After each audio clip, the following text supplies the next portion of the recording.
Good evening, dear listener. Tonight, we open the pages of one of the most enchanting tales ever told. But before we begin, if these quiet stories bring you peace, take a moment to like this video and subscribe. I'd truly love to know where you're listening from and what hour of the night finds you here. Our little circle now stretches across oceans, bound by stories and calm.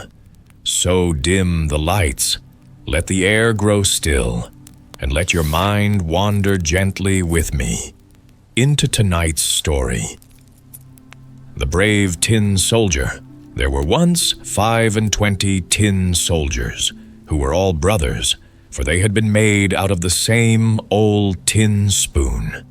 They shouldered arms and looked straight before them, and wore a splendid uniform, red and blue.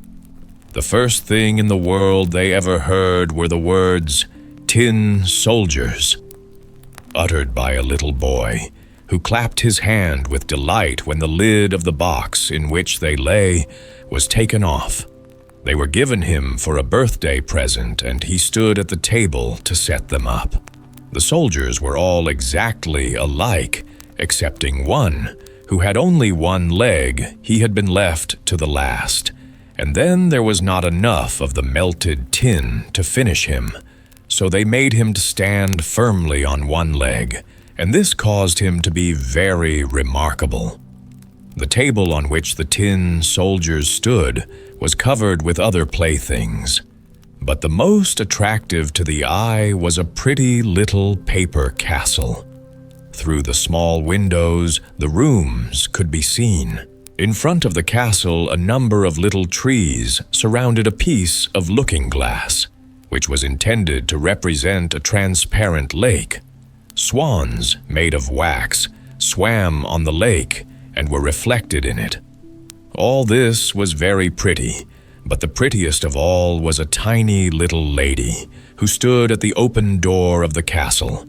She, also, was made of paper, and she wore a dress of clear muslin with a narrow blue ribbon over her shoulders, just like a scarf. In front of these was fixed a glittering tinsel rose, as large as her whole face. The little lady was a dancer, and she stretched out both her arms and raised one of her legs so high that the tin soldier could not see it at all, and he thought that she, like himself, had only one leg. "That is the wife for me," he thought, "but she is too grand and lives in a castle, while I have only a box to live in. 25 of us altogether. That is no place for her. Still, I must try and make her acquaintance."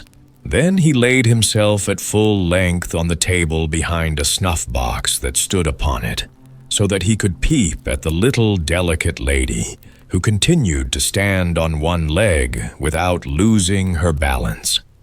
When evening came, the other tin soldiers were all placed in the box, and the people of the house went to bed. Then the playthings began to have their own games together, to pay visits, to have sham fights, and to give balls. The tin soldiers rattled in their box. They wanted to get out and join the amusements, but they could not open the lid. The nutcrackers played at leapfrog, and the pencil jumped about the table. There was such a noise that the canary woke up and began to talk, and in poetry too. Only the tin soldier and the dancer remained in their places. She stood on tiptoe, with her legs stretched out as firmly as he did on his one leg. He never took his eyes from her for even a moment. The clock struck 12, and with a bounce, up sprang the lid of the snuff box. But instead of snuff, there jumped up a little black goblin, for the snuff box was a toy puzzle. "Tin soldier," said the goblin, "don't wish for what does not belong to you." But the tin soldier pretended not to hear. "Very well, wait till tomorrow then," said the goblin.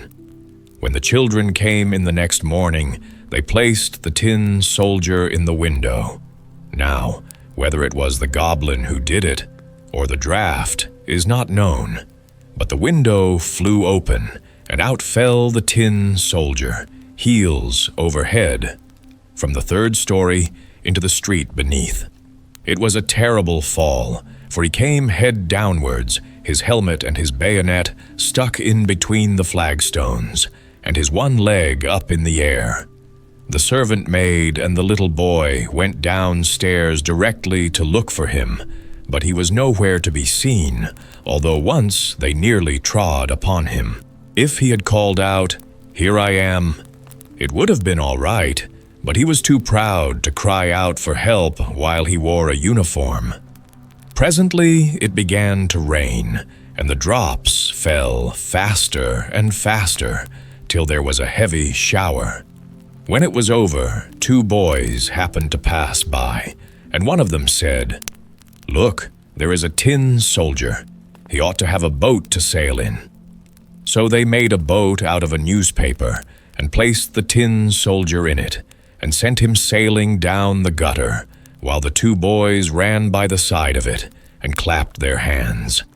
Good gracious, what large waves arose in that gutter, and how fast the stream rolled on, for the rain had been very heavy. The paper boat rocked up and down, and turned itself round sometimes so quickly that the tin soldier trembled. Yet he remained firm. His countenance did not change. He looked straight before him and shouldered his musket. Suddenly the boat shot under a bridge which formed a part of a drain, and then it was as dark as the tin soldier's box. "Where am I going now?" thought he. "This is the black goblin's fault, I am sure. Ah, well, if the little lady were only here with me in the boat, I should not care for any darkness." Suddenly there appeared a great water rat, who lived in the drain. "Have you a passport?" asked the rat. "Give it to me at once." But the tin soldier remained silent, and held his musket tighter than ever. The boat sailed on, and the rat followed it. How he did gnash his teeth and cry out to the bits of wood and straw, "Stop him! Stop him! He has not paid toll and has not shown his pass." But the stream rushed on stronger and stronger. The tin soldier could already see daylight shining where the arch ended. Then he heard a roaring sound quite terrible enough to frighten the bravest man. At the end of the tunnel, the drain fell into a large canal over a steep place, which made it as dangerous for him as a waterfall would be to us. He was too close to it to stop, so the boat rushed on, and the poor tin soldier could only hold himself as stiffly as possible, without moving an eyelid, to show that he was not afraid. The boat whirled round 3 or 4 times, and then filled with water to the very edge. Nothing could save it from sinking. He now stood up to his neck in water, while deeper and deeper sank the boat, and the paper became soft and loose with the wet, till at last the water closed over the soldier's head. He thought of the elegant little dancer whom he should never see again, and the words of the song sounded in his ears.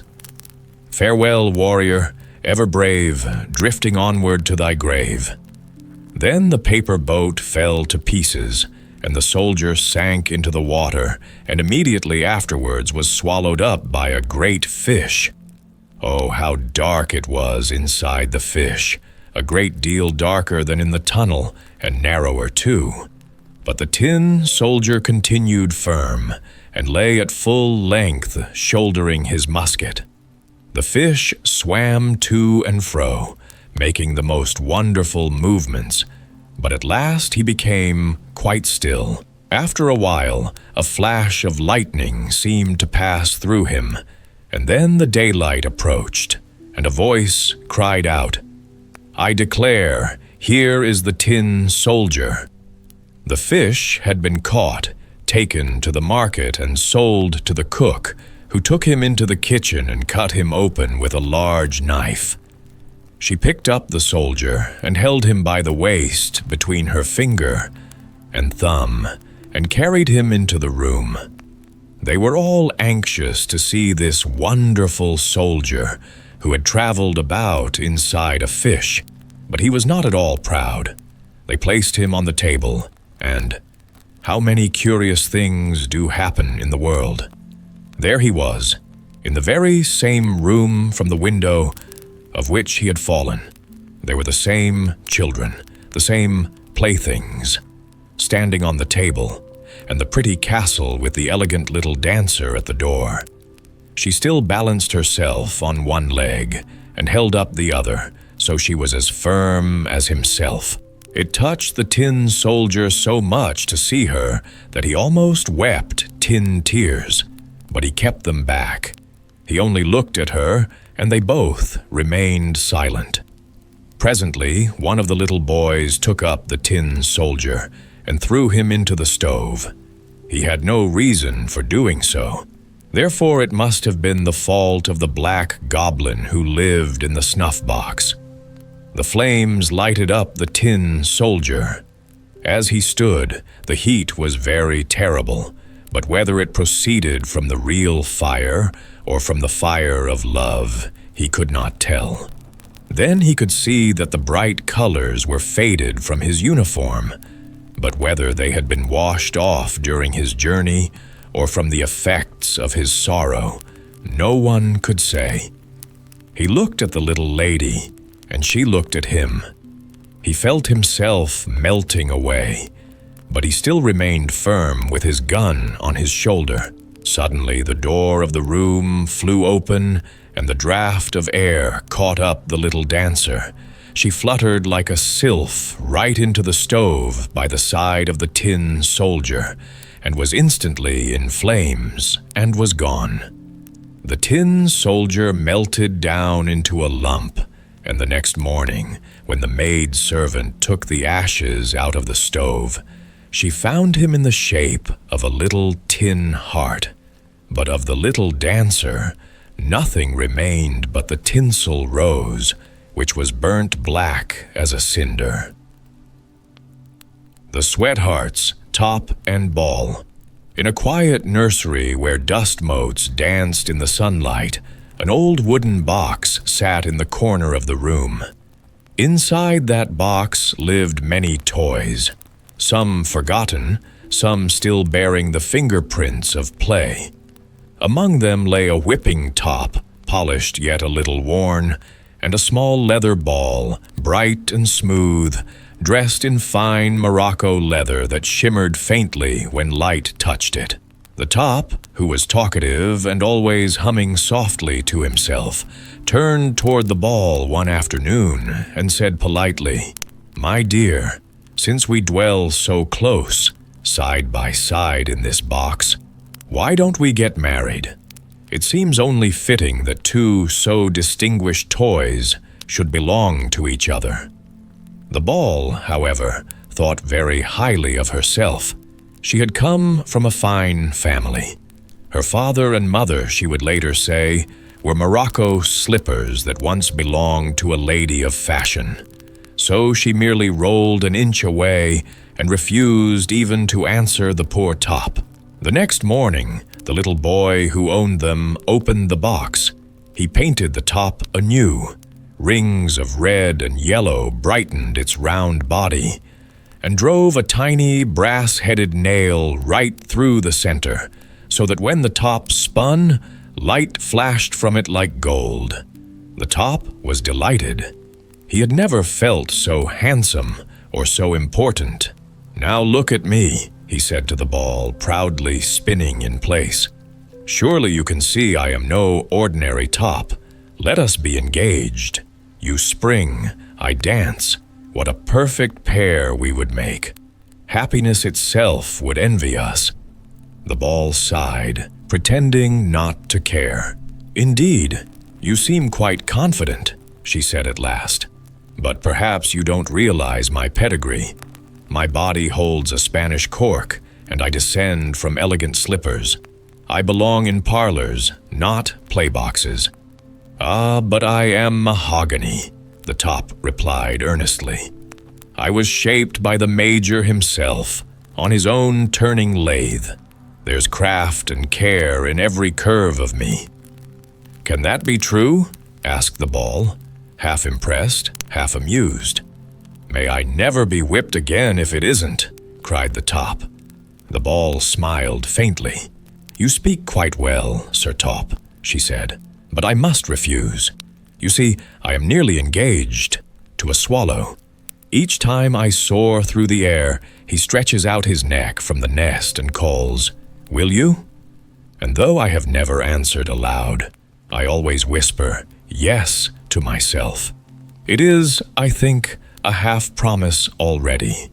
Still, I shall always remember you kindly. Much good that will do me, muttered the top, and the two fell silent, each secretly thinking of the other. The next day the boy took the ball outside. The top watched from the window as she leapt into the sky, high and graceful, her red dress flashing like a spark. Each time she struck the ground, she sprang higher, as though she longed for the heavens.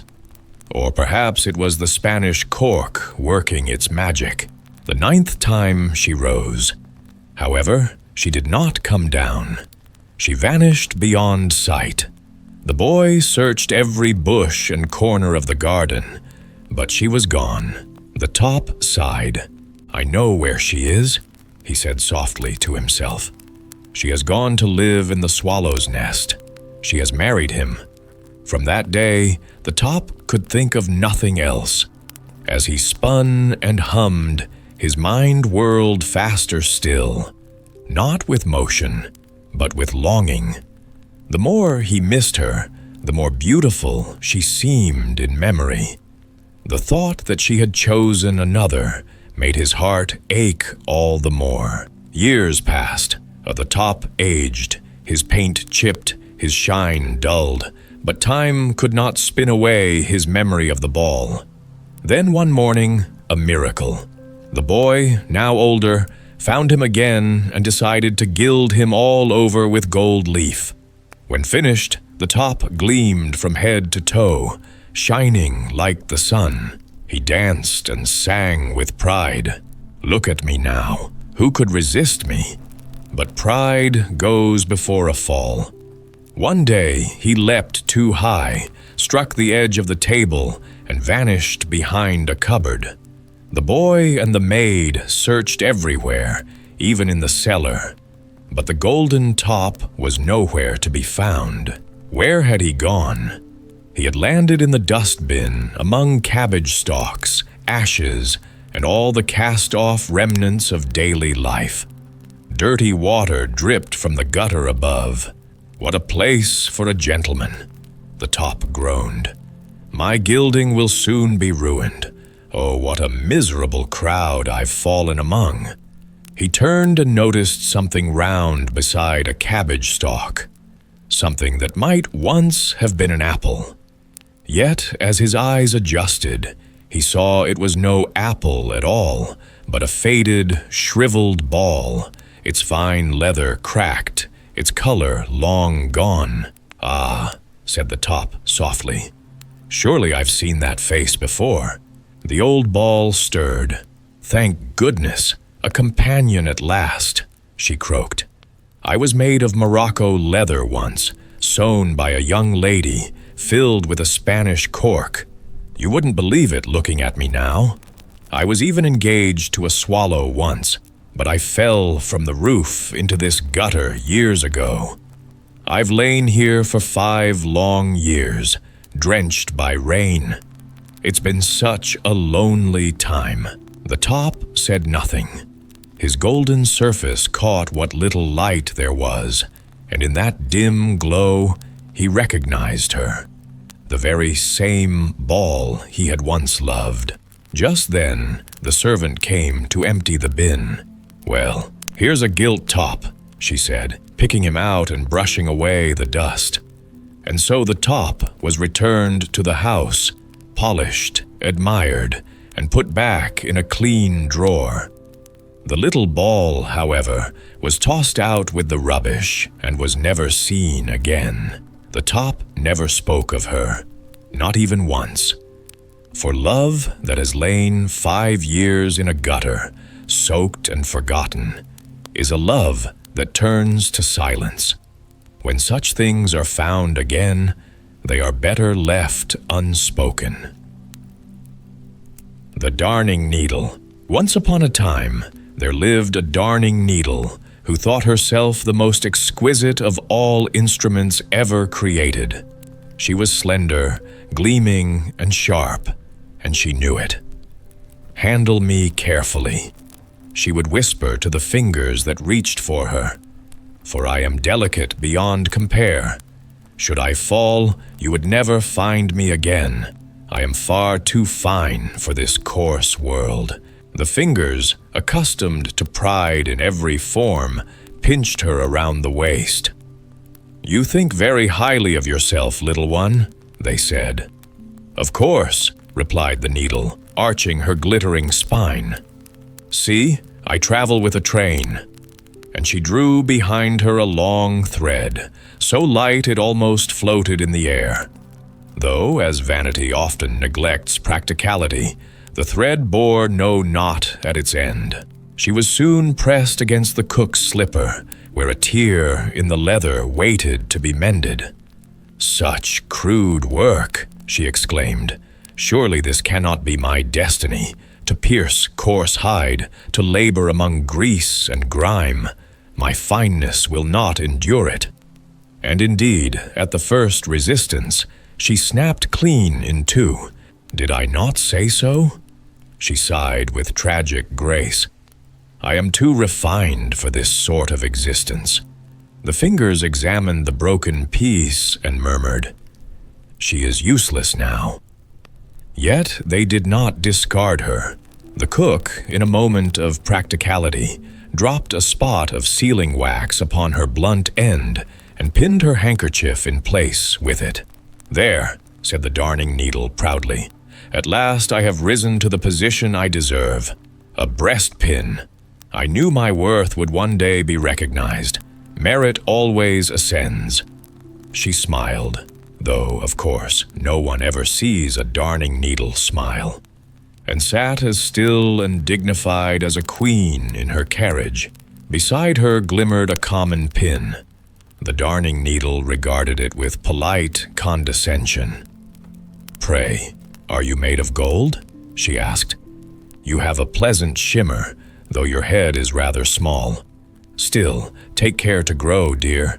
Not everyone has the fortune to be crowned with sealing wax, as I am. But pride is slippery, and dignity often perches on the edge of disaster." In drawing herself up to appear more noble, she lost balance and tumbled, not gracefully, into the sink the cook was cleaning. The water swirled about her, carrying her away. "Ah," said the Darning Needle, "so begins my journey. I trust it shall be a grand one. Only, I do hope I shall not be lost." Yet lost she was, swept through the drain and into the gutter. There she lay among the refuse of the world, still consoling herself. "I am too fine for such surroundings," she murmured, "but I know my worth, and that is comfort enough." Around her drifted fragments of life, splinters of wood, straw, torn scraps of paper, and the murky whisper of the city above. "See how they rush about," said the Darning Needle, watching the floating debris. "Each imagines itself important. The chip sails by as though it carried the world's secrets. That straw, twisting, turning, desperate to be noticed, will soon strike a stone and break. And that piece of newspaper, its words have long been forgotten, yet it swells with pride, as if they were eternal truths. I, at least, remain steadfast. I know who I am, and so I need not move. Days passed, and rain mingled with sunlight. Then something beside her caught the light, a shard of broken glass, gleaming like a captured star. The darning needle addressed it, naturally assuming equality. "You must be a diamond," she said approvingly. "Your brilliance rivals my own." "Why, yes," said the fragment, flattered. "Something of that sort." And so the two lay together, each imagining the other of great value, and spoke loftily about the folly of mankind. "I have dwelt in the work-box of a lady," said the darning needle, "a most distinguished lady, the cook, in fact. Her 5 fingers were the most conceited creatures imaginable. Thumb, short and thick, claimed to be the strongest. The next, always dipped in sauces, fancied himself an artist. The middle finger towered proudly, believing height to be greatness. The ring finger strutted about with a golden band as though born to royalty. And the little one, oh, the little one, did nothing and bragged of leisure. Such arrogance among servants of flesh. Naturally, I withdrew. "How tiresome humanity must be," said the glass shard. "How fortunate that we glitter quietly instead. But even vanity may be carried away." A sudden stream of rainwater surged through the gutter, lifting the glass and sweeping it away into the unknown. "So he is promoted," said the darning needle. "And I remain, but that is as it should be. I am too fine to drift. The world must come to me, not I to it." She gazed upward, where the sunlight filtered through puddles. "Perhaps I was born of a sunbeam," she mused. "The light seems always to search for me. Ah, I am so fine that even my Maker could not find me again. Had I my old eye, which broke off long ago, I might have shed a tear. But no, that would be unbecoming. A lady must never cry." Time passed, and the world forgot her. Yet one day, a pair of street boys came poking in the gutter with sticks, searching for treasures, a bent nail, a lost coin, a token of luck. "Hello," cried one, pricking his finger.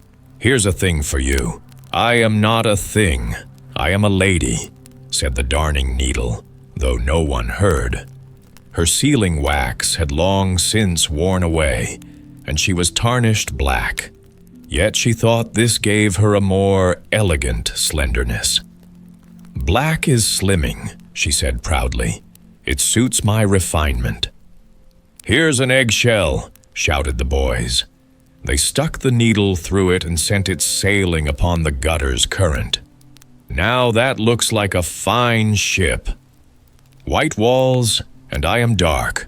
What contrast," said the darning needle. "I shall be admired at last. I only hope I am not seasick. That would be terribly unladylike." But she bore the voyage well. "How fortunate I am to possess a steel stomach," she said. "Delicate souls can endure anything if they remember their dignity." Just then, a wagon rumbled past, its wheels splashing through the water. The little eggshell cracked beneath the weight. "Heavens!" cried the darning needle. "How violent! I am surely breaking—" Yet she did not break. She lay still, her slender form unbent, half buried in the mud, shining faintly in the light of the setting sun. And there she remained, forgotten by all, yet ever proud, a darning needle who had once believed herself destined for embroidery and glory, and who now lay among the dust and dreams of the street, whispering to herself, "I am fine. I am fine still. The world may not see it, but I shall never forget who I am." The story of a mother. A mother sat by her little child. She was very sad, for she feared it would die. It was quite pale, and its little eyes were closed, and sometimes it drew a heavy, deep breath, almost like a sigh. and then the mother gazed more sadly than ever on the poor little creature. Someone knocked at the door, and a poor old man walked in. He was wrapped in something that looked like a great horsecloth, and he required it truly to keep him warm, for it was cold winter. The country everywhere lay covered with snow and ice, and the wind blew so sharply that it cut one's face. The little child had dozed off to sleep for a moment, and the mother, seeing that the old man shivered with the cold, rose and placed a small mug of beer on the stove to warm for him. The old man sat and rocked the cradle, and the mother seated herself on a chair near him and looked at her sick child, who still breathed heavily, and took hold of its little hand. "You think I shall keep him, do you not?" she said. "Our all-merciful God will surely not take him away from me." The old man, who was indeed Death himself, nodded his head in a peculiar manner, which might have signified either yes or no, and the mother cast down her eyes, while the tears rolled down her cheeks. Then her head became heavy, for she had not closed her eyes for 3 days and nights, and she slept, but only for a moment. Shivering with cold, she started up and looked round the room. The old man was gone, and her child. It was gone, too. The old man had taken it with him. In the corner of the room, the old clock began to strike. Whir. Went the chains, the heavy weight sank to the ground, and the clock stopped, and the poor mother rushed out of the house, calling for her child. Out in the snow sat a woman in long black garments, and she said to the mother, "Death has been with you in your room. I saw him hastening away with your little child. He strides faster than the wind, and never brings back what he has taken away." "Only tell me which way he has gone," said the mother. "Tell me the way, I will find him." "I know the way," said the woman in the black garments. "But before I tell you, you must sing to me all the songs that you have sung to your child. I love these songs. I have heard them before. I am night, and I saw your tears flow as you sang." "I will sing them all to you," said the mother, "but do not detain me now. I must overtake him and find my child." But night sat silent and still. Then the mother wept and sang and wrung her hands. And there were many songs, and yet even more tears, till at length night said, "Go to the right, into the dark forest of fir trees, for I saw Death take that road with your little child." Within the wood, the mother came to cross roads, and she knew not which to take. Just by stood a thorn bush. It had neither leaf nor flower, for it was the cold winter time, and icicles hung on the branches. "Have you not seen Death go by with my little child?" she asked. "Yes," replied the thorn bush, "but I will not tell you which way he has taken until you have warmed me in your bosom. I am freezing to death here and turning to ice." She came at length to a great lake, on which there was neither ship nor boat to be seen. The lake was not frozen sufficiently for her to pass over on the ice, nor was it open enough for her to wade through, and yet she must cross it if she wished to find her child. Then she laid herself down to drink up the water of the lake, which was of course impossible for any human being to do. But the bereaved mother thought that perhaps a miracle might take place to help her. "You will never succeed in this," said the lake. "Let us make an agreement together which will be better. I love to collect pearls, and your eyes are the purest I have ever seen.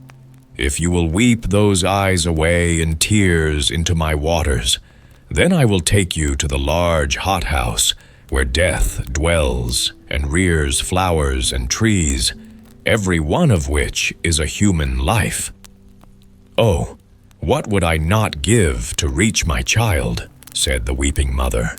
And as she still continued to weep, her eyes fell into the depths of the lake and became 2 costly pearls.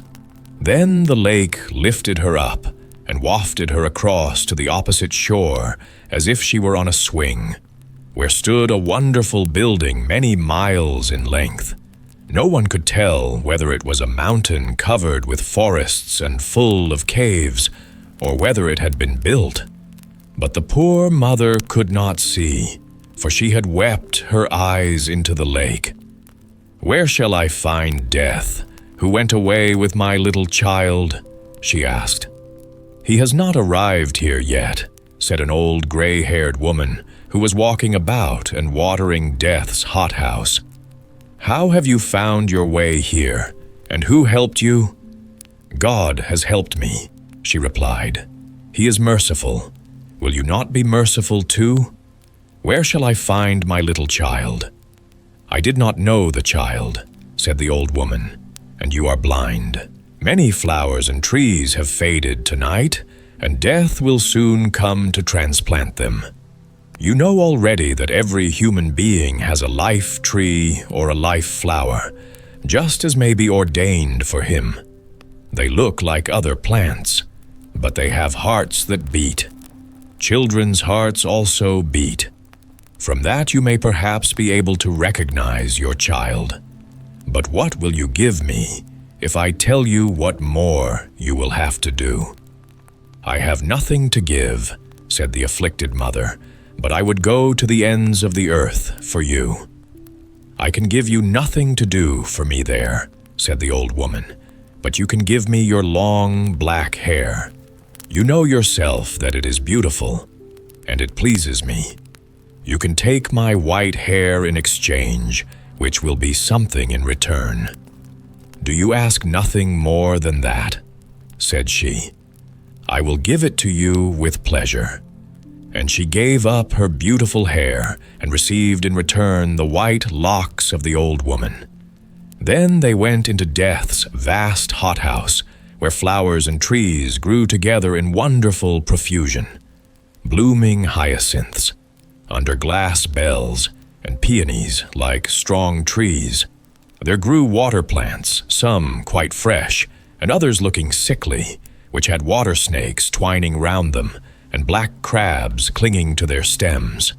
There stood noble palm trees, oaks, and plantains, and beneath them bloomed thyme and parsley. Each tree and flower had a name. Each represented a human life, and belonged to men still living. Some in China, others in Greenland, and in all parts of the world. Some large trees had been planted in little pots, so that they were cramped for room, and seemed about to burst the pot to pieces, while many weak little flowers were growing in rich soil, with moss all around them, carefully tended and cared for. The sorrowing mother bent over the little plants, and heard the human heart beating in each, and recognized the beatings of her child's heart among millions of others. "That is it," she cried, stretching out her hand towards a little crocus flower which hung down its sickly head. "Do not touch the flower," exclaimed the old woman, "but place yourself here, and when Death comes, I expect him every minute. Do not let him pull up that plant, but threaten him that if he does, you will serve the other flowers in the same manner. This will make him afraid, for he must account to God for each of them.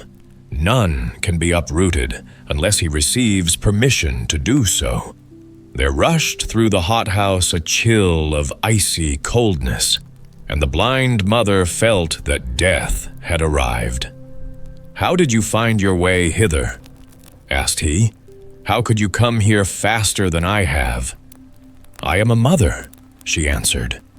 And Death stretched out his hand towards the delicate little flower, but she held her hands tightly round it, and held it fast at same time, with the most anxious care, lest she should touch one of the leaves. Then Death breathed upon her hands, and she felt his breath colder than the icy wind, and her hands sank down powerless. "You cannot prevail against me," said Death. "But a God of mercy can," said she. "I only do his will," replied Death. "I am his gardener. I take all his flowers and trees and transplant them into the gardens of paradise in an unknown land. How they flourish there and what that garden resembles, I may not tell you. Give me back my child," said the mother, weeping and imploring, and she seized 2 beautiful flowers in her hands and cried to Death, "I will tear up all your flowers, for I am in despair." "Do not touch them," said Death. "You say you are unhappy, and would you make another mother as unhappy as yourself?" "Another mother," cried the poor woman, setting the flowers free from her hands. "There are your eyes," said Death. "I fished them up out of the lake for you. They were shining brightly, but I knew not they were yours. Take them back. They are clearer now than before, and then look into the deep well which is close by here. I will tell you the names of the 2 flowers which you wished to pull up, and you will see the whole future of the human beings they represent, and what you were about to frustrate and destroy." Then she looked into the well, and it was a glorious sight to behold how one of them became a blessing to the world, and how much happiness and joy it spread around.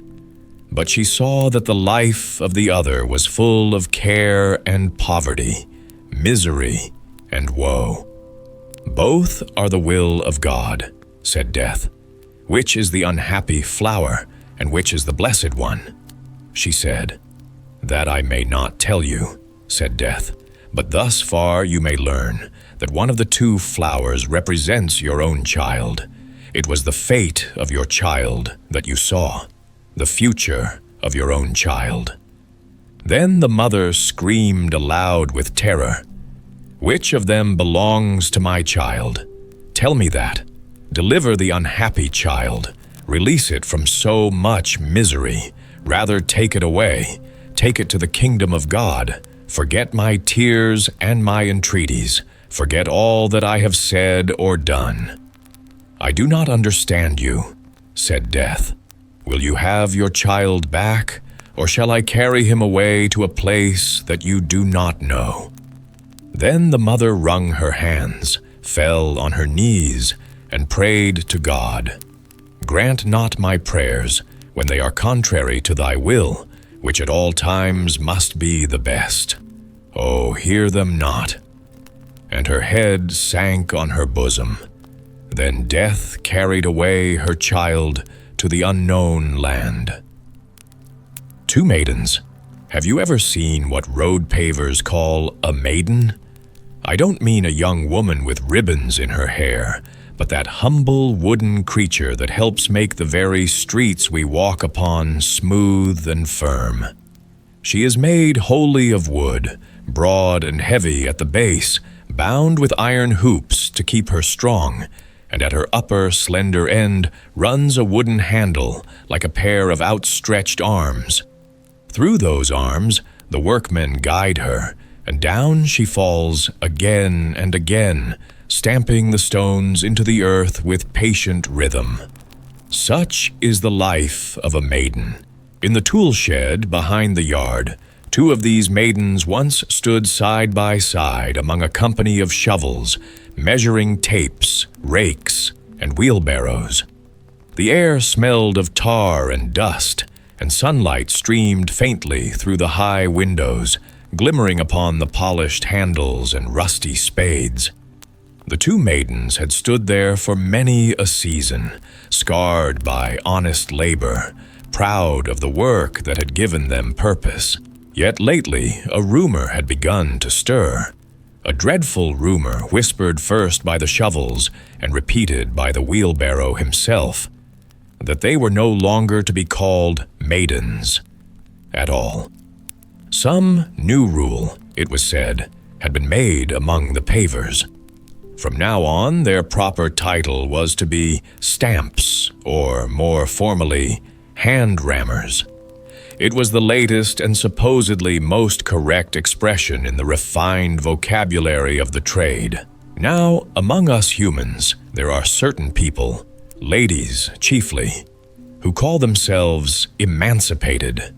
They are headmistresses and midwives, ballet dancers and milliners, nurses and teachers, women who wish to stand on equal footing with men.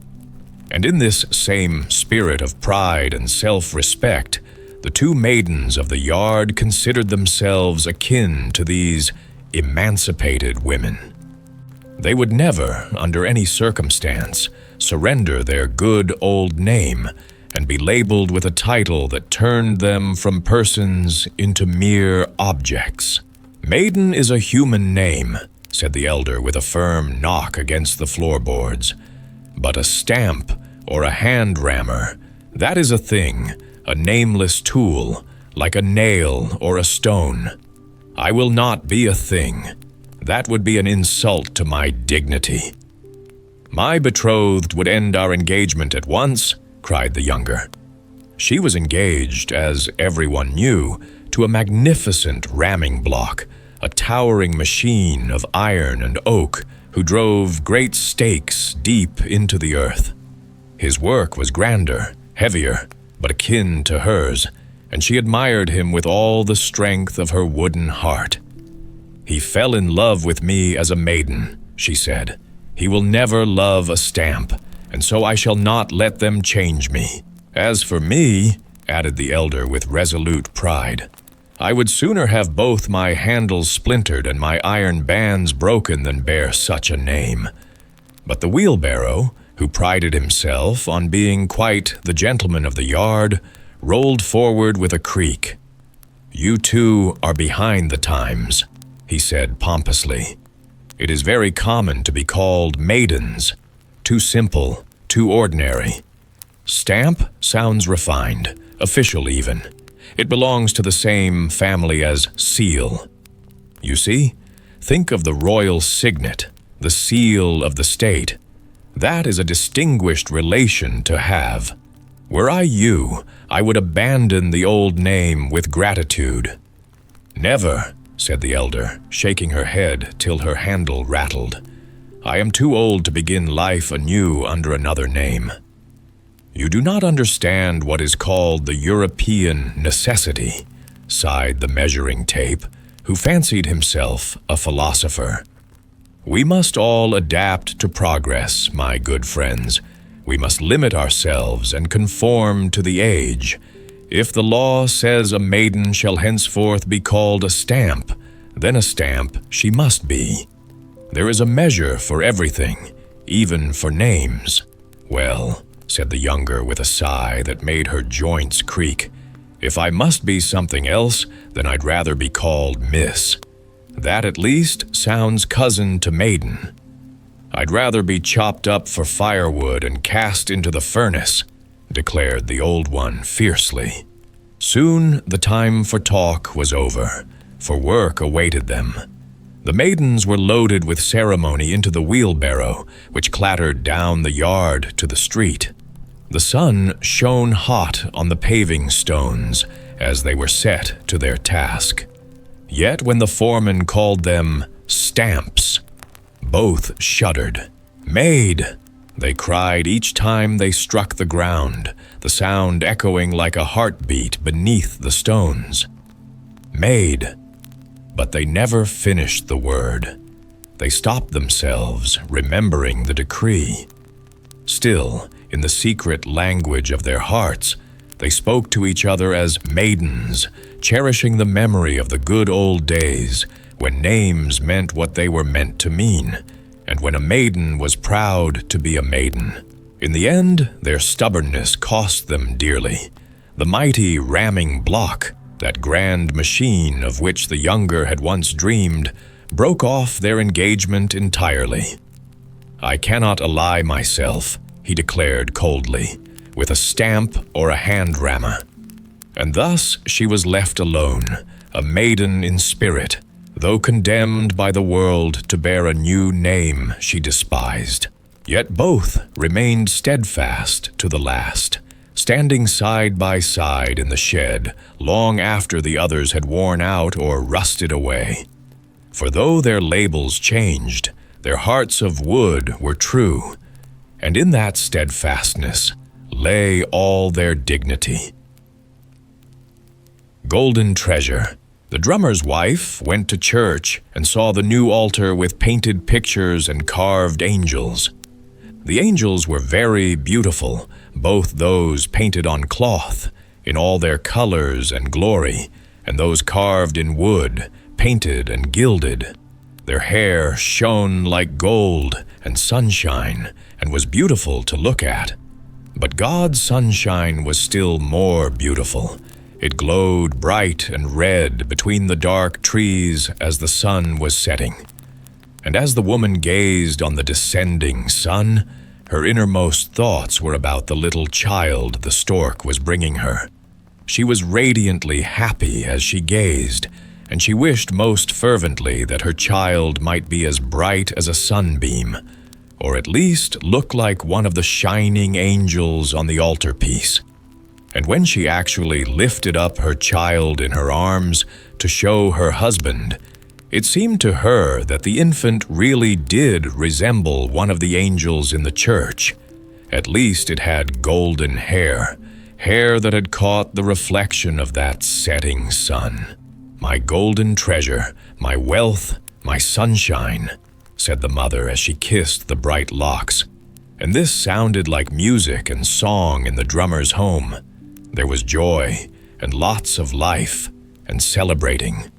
The drummer beat a whirlwind on his drum, a whirlwind of happiness. The fire drum, shouted, "Red hair! The young one has red hair. Listen, believe the drum and not the mother. Dr. Rum alum, Dr. Rum alum." And all the town agreed with what the fire drum said. The boy was taken to church and was christened. There was nothing unusual about the name given him. He was called Peter. Everybody in town called him Peter, the drummer's red-haired boy. But his mother kissed that red hair and called him Golden Treasure. In the clayey embankment along the hollow road, many people had scratched their names to be remembered. "Fame," said the drummer, "that's always important." So he, too, scratched his name, there and that of his little son. And in the spring, the swallows came. In their long travels, they had seen many characters cut into rock cliffs, and on the temple walls of India, telling of the great deeds of mighty kings, immortal names so old that no one could even read them now. Name value. Fame.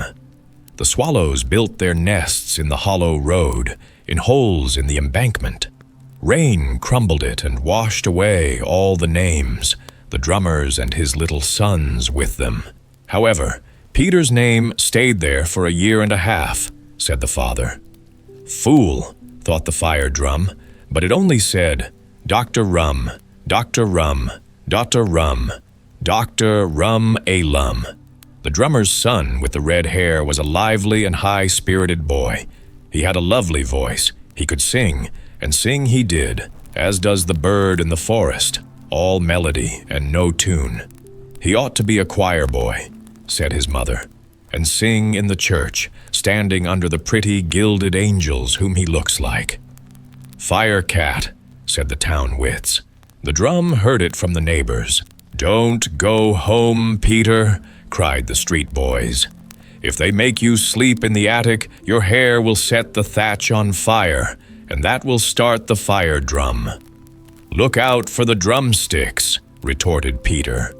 Although he was only a little fellow, he was courageous, and threw his fist right into the stomach of the boy nearest him, knocking his legs from under him.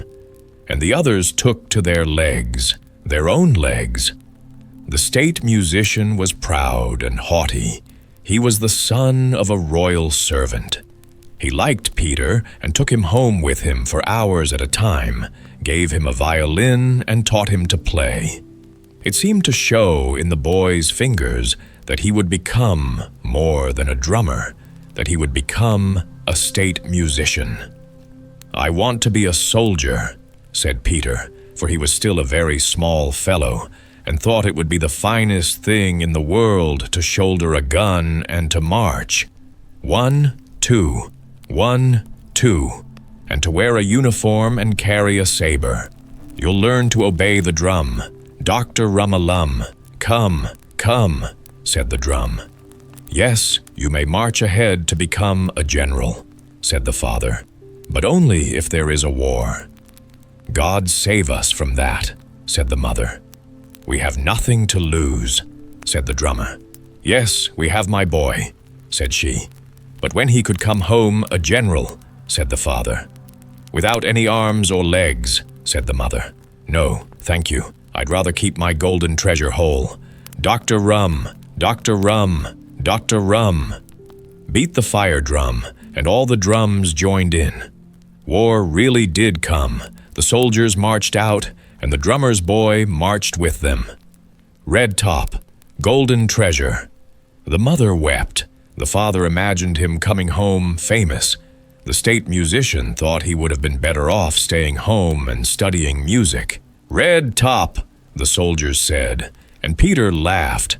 But when some of them called him Foxy, his mouth tightened, and he looked straight ahead, as if that name did not concern him.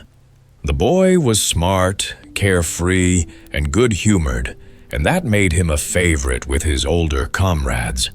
Many nights he had to sleep under the open sky, in rain and mist, wet to the skin. But his good humor never failed. His drumsticks beat, "Dr. Rum-a-Lum, everybody up." Yes, he was certainly a born drummer boy. It was a day of battle. The sun was not yet up, but it was morning. The air was cold, and the fight was hot. The morning was foggy, but there was a still heavier fog from gunpowder.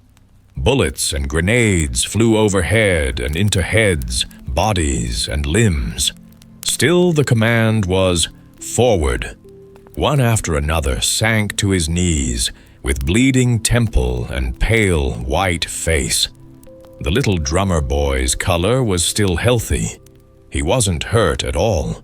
With flashing eyes, he watched the regimental dog running before him, and the animal was really happy, as if the whole thing were in fun, and they were firing the bullets only to play with him.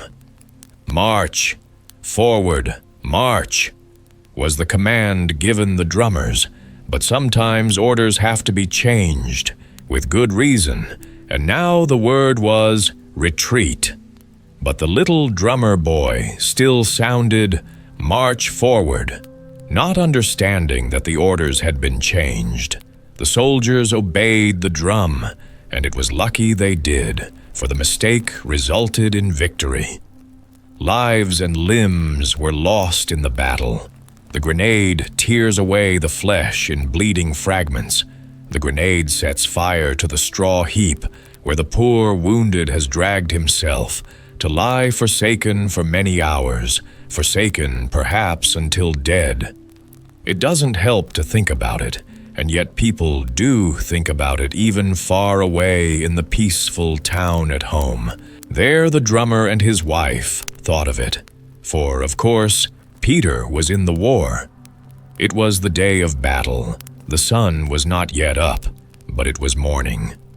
After a sleepless night spent in talking about their boy, the drummer and his wife had finally fallen asleep, for they knew that wherever he was, God's hand was protecting him. And the father dreamed that the war was over, that the soldiers came home, and Peter was wearing a silver cross on his breast. But the mother dreamed that she walked into the church and looked at the painted pictures and the carved angels with the gilded hair, and that her own dear boy, her heart's golden treasure, stood among the angels clad in white, and sang as sweetly as surely only the angels can sing, and was carried up into the sunshine with them, nodding tenderly to his mother. "My golden treasure," she cried, and awoke in the same instant. "Now I know that our Lord has taken him."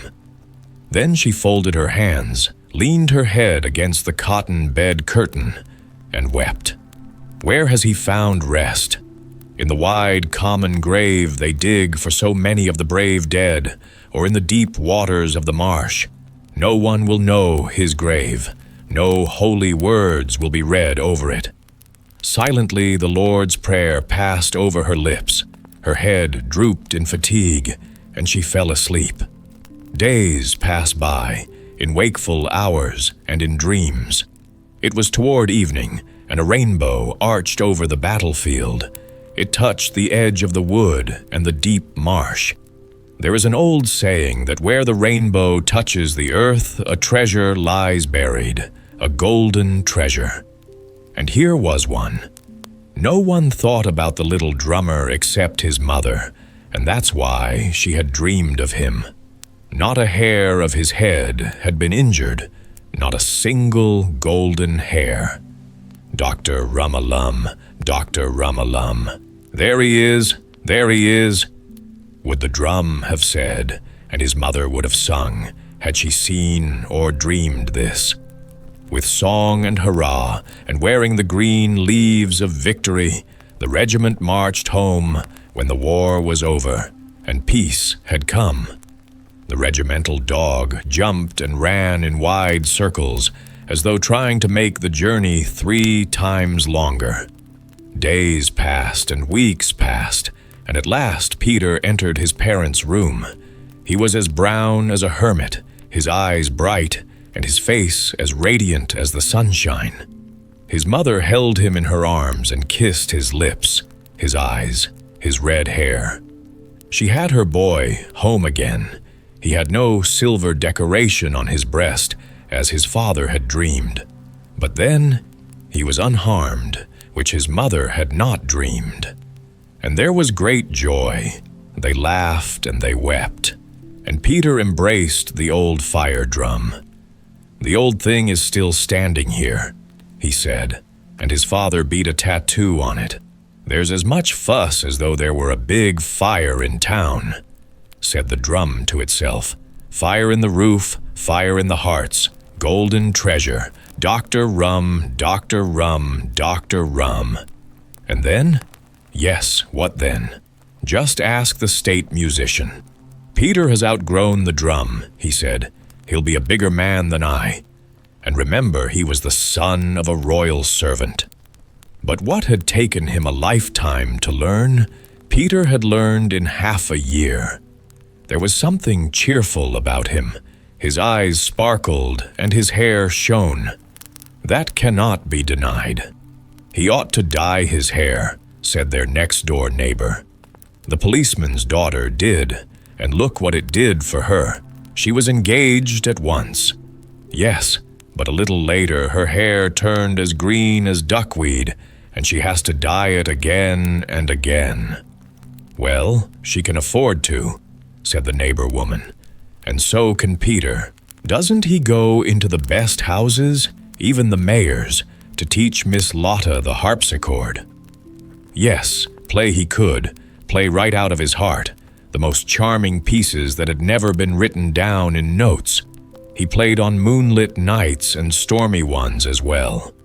It was difficult to put up with, said the neighbors and the fire drum. He played until his thoughts soared strongly upward, and great plans for the future took shape before him. Fame. The mayor's daughter, Lotta, sat at the harpsichord, and as her delicate fingers danced over the chords, they vibrated in Peter's heart, until it seemed as if it were growing too big for his body. This happened not once, but many times, until one day he seized her delicate hand, kissed it, and gazed into her large brown eyes. Our Lord knows what he said. We others may guess it. Lotta blushed crimson, face and neck, and answered not a word.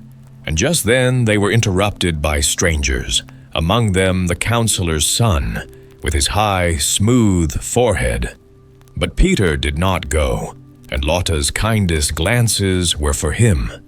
At home that evening, he talked of going abroad and of the golden treasure that his violin would bring him: fame. "Dr. Rum-a-lum, Dr. Rum-a-lum, Dr. Rum-a-lum," said the fire drum. "Now something is surely wrong with Peter. I think the house must be on fire." The mother went to market the next day. "Have you heard the news, Peter?" she said when she returned. Such wonderful news! The mayor's daughter Lotta was betrothed to the councillor's son. It happened last evening. "No," said Peter, and sprang up from his chair. But his mother said yes. She had learned it from the barber's wife, and the barber had it from the lips of the mayor himself. And Peter grew as pale as death and sat down again. "Lord God, how do you feel?" said his mother. "Fine, fine, just let me alone," he said, but the tears were rolling down his cheeks. "My sweet child, my golden treasure," said the mother, and cried. But the fire drum grumbled to itself, "Lotta is dead, Lotta is dead. Yes, that song is over now." The song was not over. It still had many unsung verses, long verses, the most beautiful, about a life's golden treasure. "What a fuss she makes," said the next-door neighbor. "The whole world has to read the letters she gets from her golden treasure and hear what the newspapers say about him and his violin playing. He sends her money, too, for she needs that, now that she's a widow." "He plays before kings and emperors," said the state musician. "That was never my good luck, but at least he was my pupil, and he hasn't forgotten his old master." "My husband dreamed," said his mother, "that Peter came home from the war with a silver cross on his chest. Well, he does wear a cross now, but it's not a decoration earned in the war. It's an order of knighthood. If his father had only lived to see it." "Famous," said the fire drum, and everybody in his hometown said the same. Peter, the red-haired boy of the drummer, Peter, whom they had seen wearing wooden shoes as a youngster and seen as a drummer boy playing at dances, was now famous. "He played to us before he played before the kings," said the mayor's wife. "Once upon a time, he was crazy about our Lotta. He always aimed high. How my husband laughed when he learned that nonsense. Now Lotta is a councillor's wife. Yes, there was a golden treasure hidden in the heart and soul of the poor child, who as a little drummer boy had beaten forward to troops supposed to retreat. In his breast was a golden treasure indeed, the gift of music. It resounded from his violin as if an organ were inside, as if all the elves of Midsummer Eve danced along its strings, and one could hear the song of the throstle and the human voice together. His playing enraptured people's hearts and carried his name throughout all lands, like a great fire, a fire of inspiration. "And he's so handsome, too," said the young ladies and the old ones as well. Yes, the oldest lady bought herself an album for the locks of celebrities, just so she could beg for a tress from the young violinist's abundant and beautiful hair. A treasure, a golden treasure. And the son returned to the drummer's humble dwelling, as handsome as a prince, happier than a king, his eyes bright, his face like sunshine. He held his mother in his arms, and she kissed his warm mouth and wept as happily as one can weep with joy. He greeted every old piece of furniture in the room, the chest of drawers with the teacups and flower vases on it, and the little cot where he had slept as a child. But he dragged the old fire drum into the middle of the room and said, both to his mother and to the drum, "Father would have beaten a welcome on you today. Now I must do it instead." So he thundered a regular tempest on the drum, and the old drum felt itself so honored that the skin of the drumhead burst. "He certainly has a fine fist," said the drum. "Now I'll always have a souvenir of him. I expect that his mother, too, will burst from joy over her golden treasure." That's the story of Golden Treasure. Godfather's picture book. Godfather could tell stories, so many of them and such long ones, and he could cut out paper figures and draw pictures. When it was nearly Christmas, he would bring out a scrapbook with clean white pages, and on these he pasted pictures cut out of books and newspapers. And if there weren't enough for the story he was going to tell, he drew them himself. When I was a little boy, I got several of these picture books, but the prettiest of them all was the one from that memorable year when gas replaced the old oil lamps in Copenhagen. And that was the inscription written on the first page. "We must take great care of this book," said Father and Mother, "and only bring it out on important occasions." But Godfather had written on the cover, "If you should tear the book, that's not a great wrong. Other little friends have done worse for ever so long. Best of all were the times when Godfather himself showed the book, read the verses and other writings in it, and told many things besides. Then the story would become a very real one." On the first page was a picture from The Flying Post, showing Copenhagen with its round tower and Our Lady's Church. On its left was pasted an old lantern, on which was written, "Train Oil." And on the right was a chandelier, with gas written on it. "See, that's the title page," said Godfather. "That's the beginning of the story you're going to hear. It could also be given as an entire play, if one could perform it.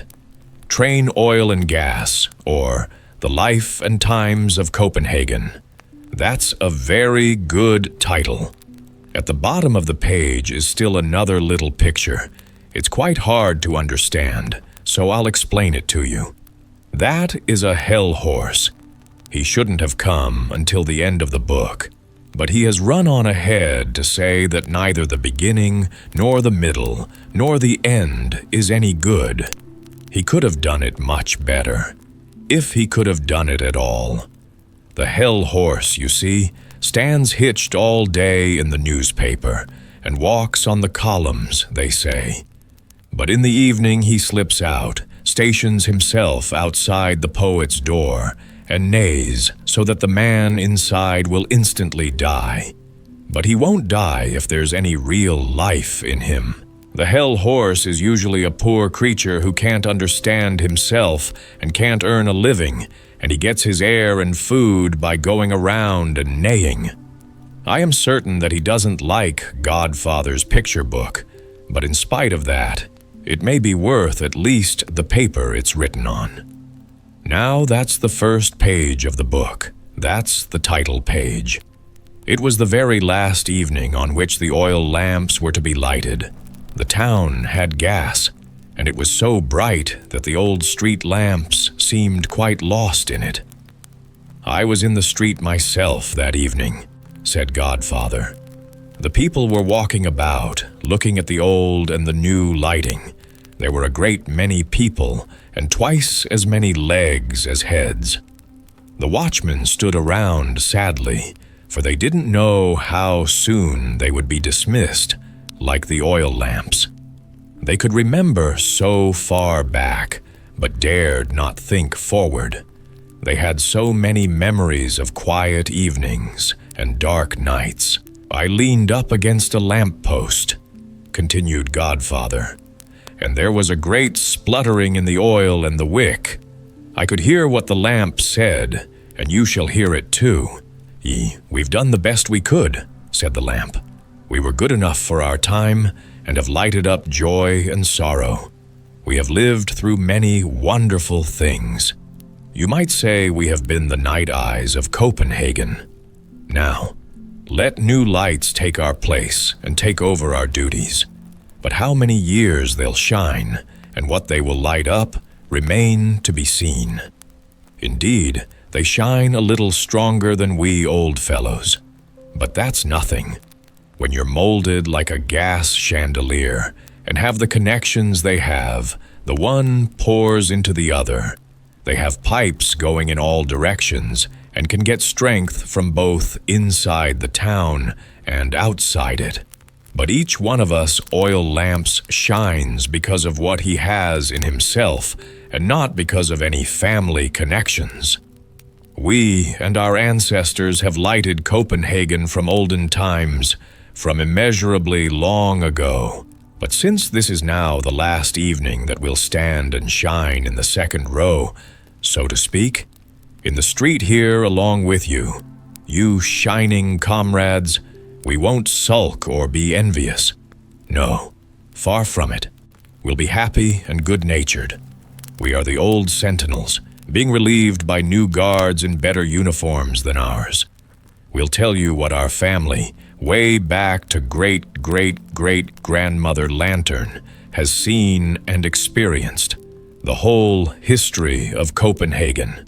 May you and your successors, right down to the last gas chandelier, experience and be able to relate such wonderful things as we can when you get your discharge someday.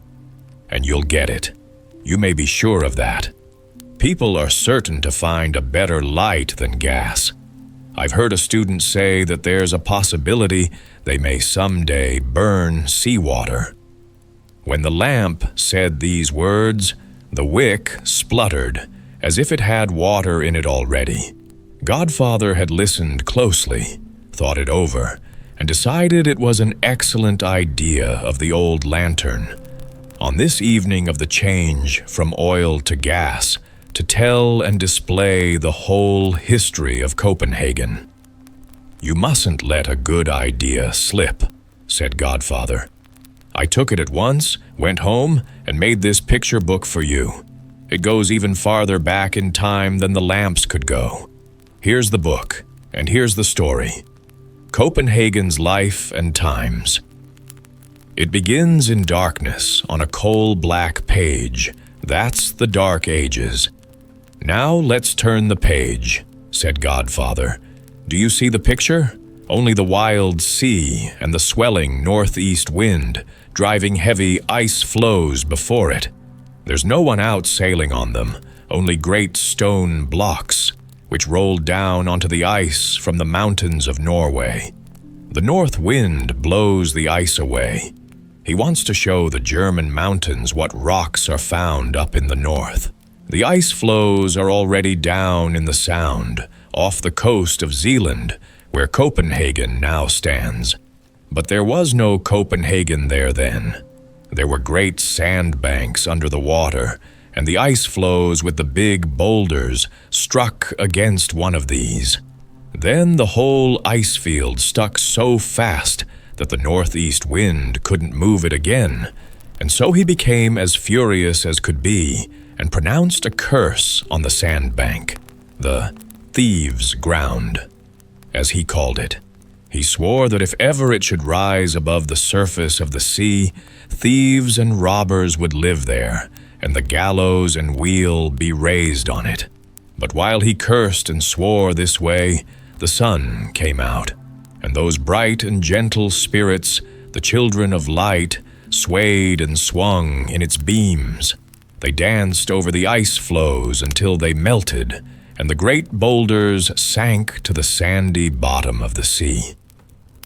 "Sun scum," said the northeast wind. "Is that friendship and kinship? I'll remember and take revenge for that. Now I pronounce a curse." "We pronounce a blessing," sang the children of light. "The sandbank will rise, and we shall guard it. Truth, goodness, and beauty shall dwell there." "Stuff and nonsense," said the northeast wind. "You see, the lantern knew nothing of all this, and therefore couldn't tell about it," said Godfather. "But I know it, and it's very important to the life and times of Copenhagen. Now we'll turn the page," said Godfather. "Years have passed, and the sandbank has lifted itself, A seagull has settled on the biggest rock which has jutted out of water. You can see it in the picture. Years and years have passed.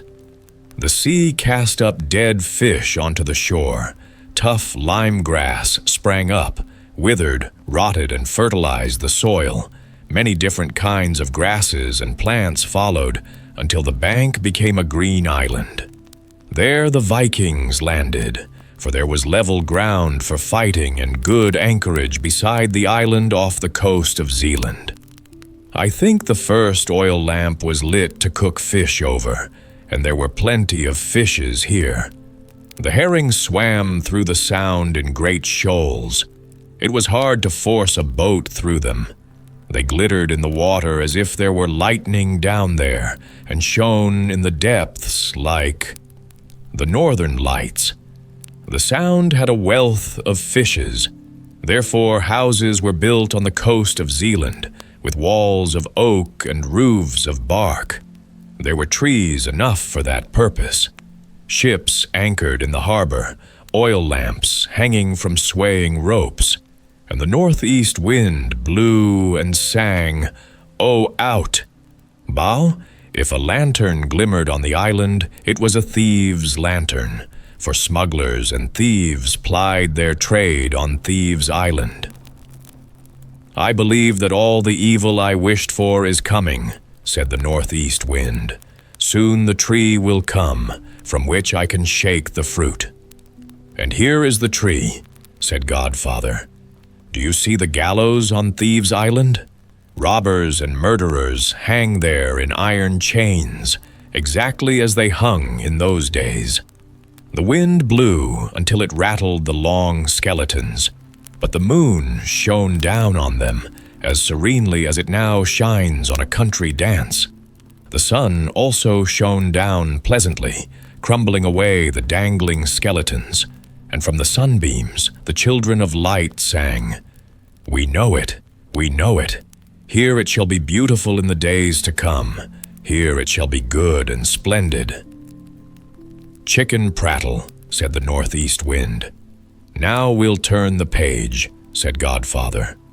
The bells were ringing in the town of Roskill, where Bishop Absalon lived. He could both read his Bible and wield his sword. He had power and will. He wished to protect from assault the busy fishermen at the harbor, whose town had grown until it was now a market town. He sprinkled the unhallowed ground with holy water. Thus, Thieves' Island received the mark of honor. Masons and carpenters set to work on it. At the bishop's command, a building grew up, and the sunbeams kissed the red walls as they rose. There stood the house of Axel. The castle, with its towers, so stately and high, had balconies and stairs up to the sky. Boo! Hoo! The northeast wind huffed and puffed, but the castle stood unyielding, unroughed. And outside it lay the haven, the merchant's harbor, mermaid's bower amid seas of sheen, built beside groves of green. The foreigners came there and bought the wealth of fish and built shops and houses with bladders for window panes, as glass was too expensive. Warehouses followed, with gables and windlasses. See the old fellows sitting there in the shops. They dare not marry. They trade in ginger and pepper, the Pebersvende. The northeast wind whistled through the streets and lanes, sending the dust flying and tearing off a thatched roof. Cows and pigs wandered about in the street ditch. "I shall tame and subdue them," said the northeast wind. "I'll whistle around the houses and around Axel's house. I can't fail. They call it Gallows Castle on Thieves' Island." Then Godfather showed a picture of it, which he himself had drawn. On the wall were rows of stakes, and on every stake was the head of a captured pirate showing its teeth. "That really happened," said Godfather, "and it's worth hearing and worth knowing about." Bishop Absalon was in his bath, and through the thin walls he heard the arrival of a ship of freebooters. He instantly sprang out of the bath and into his ship, blew his horn, and his crew assembled. The arrows shot into the backs of the robbers as they rowed desperately to escape. The arrows pierced into their hands, and there was no time to pull them out. Bishop Absalom caught everyone and cut their heads off, and every head was set up on the outer wall of the castle. The northeast wind blew with puffed-out cheeks, with bad weather in his jaw, as the sailors say. "I'll stretch myself," said the wind. "Here I'll lie down and look the whole matter over." It rested for hours, then blew for days. Years went past. The watchman appeared on the castle tower.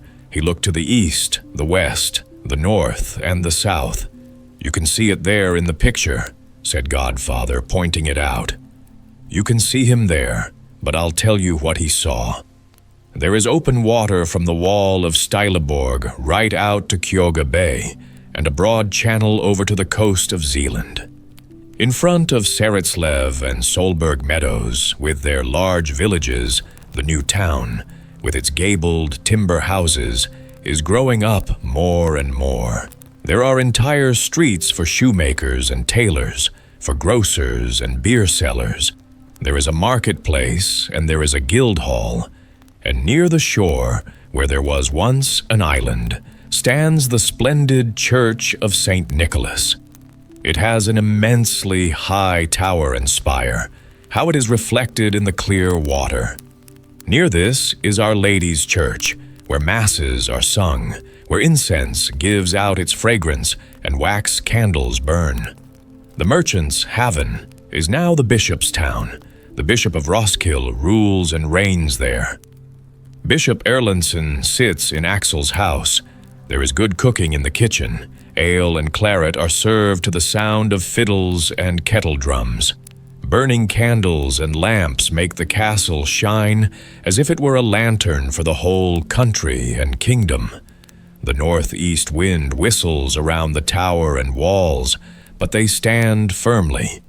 The northeast wind swoops around the western fortification of the town, only an old wooden fence, but it holds up well. Christopher I, King of Denmark, stands outside it. The rebels have beaten him at Skelskør, so he seeks shelter in the bishop's town. The wind whistles and says, like the bishop, keep out, the gate is shut to you." It is a time of trouble, dismal days, when every man is his own master. The Holstein banner waves from the castle tower. There is want and woe, for it is the night of anguish. War and the Black Death stalk the land in the pitch-dark night. But then comes Valdemar Atterdag. Now the bishop's town is the king's town. It has gabled houses and narrow streets, watchmen and a town hall, and a permanent gallows by the west port. No man from out of town can be hanged on it. You must be a citizen to be allowed to dangle there, to get so high as to see Kyoga and the hens of Kyoga. "That's a lovely gallows," says the northeast wind. "The beautiful is growing, and it whistles and whoops. And from Germany blew trouble and want. The Hanseatic merchants came," continued Godfather, "from warehouse and counter, the rich traders of Rostock, Lübeck, and Bremen. They wanted to seize more than the golden goose from Valdemar's tower. They had more power in the town of the Danish king than the Danish king himself. They came in armed ships, and no one was prepared. And King Eric had no desire to fight with his German kinsfolk. They were too many and too strong. So King Eric and all his courtiers escaped through the west port to the town of Sorø, to the quiet lake and green forests, to the song of love and the clang of goblets. But there was one left behind in Copenhagen, a kingly heart and a kingly mind. Do you see this picture here? This young woman, so fine and tender, with sea-blue eyes and yellow hair. It is the Queen of Denmark, Philippa, the English princess. She stayed in the distracted city, where the townspeople swarmed in panic in the narrow lanes and streets with steep stairs, sheds, and shops of lath and plaster. With the courage of a man, she summoned townspeople and peasants to inspire and encourage them. They fitted out the ships and garrisoned the blockhouses. They fired with their carbines. There were fire and smoke and lightness of spirit. Our Lord will never forsake Denmark. The sun shone into all hearts, and in all eyes was the bright gladness of victory. Blessed be Philippa. Blessed she was in hut and in house, and blessed she was in the king's castle, where she nursed the wounded and the sick. I have clipped a wreath and laid it around this picture, said Godfather. Blessed be Queen Philippa. Now we spring forward for years, said Godfather, and Copenhagen springs with us. King Christian I has been to Rome to receive the Pope's blessing, and has been greeted with honor and homage on the long journey. Here at home he is building a hall of red brick. There shall be learning there, displaying itself in Latin. The poor man's children from plough and workshop can also come there to live upon alms, to attain the long black gown, and sing before the doors of citizens.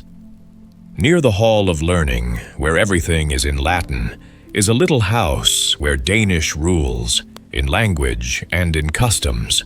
There is beer soup for early breakfast, and dinner is at 10 o'clock in the morning. The sun shines through small panes onto cupboards and bookcases. On the shelves are written treasures: Master Mikkel's Rosary and Godly Comedies, Henrik Harpestreng's Leech Book, and Denmark's Rhyming Chronicle by Brother Niels of Sorrow. Every Danish man should know these, says the master of the house, and he is the one to make them known. He is the Dutchman, Gottfred van Gamen, Denmark's first printer, who practices the divine black art of printing, and the books enter the castle of the king and the houses of the citizens. Proverbs and songs are given immortality, things that men dare not say either in sorrow or in joy, are sung by the bird of folklore, allegorically and yet clearly. For it flies free and wide through the common man's room and the knightly castle. It sits and twitters like a falcon on the hand of the noble lady. It steals in like a tiny mouse and squeaks in the dungeon of the enslaved peasant. Merely words, all of it, says the sharp northeast wind. It's the spring, say the sunbeams. See how the green buds are peeping out. Now we'll turn more pages in our picture book, said Godfather. How radiant Copenhagen is. There are tournaments and sports and splendid processions. Look at the gallant knights in armor and the noble ladies in silk and gold. King Hans gives his daughter Elizabeth to the Elector of Brandenburg. How young she is, and how happy she is. She is treading on velvet. There is a whole future in her thoughts, a future of domestic happiness. Close beside her is her royal brother, Prince Christian, with the melancholy eyes and the hot, passionate blood. He is beloved by the commoners, for he knows their burdens. In his thoughts, he has the poor man's future. God alone decides our fate. Now we'll turn another leaf in the picture book, said Godfather.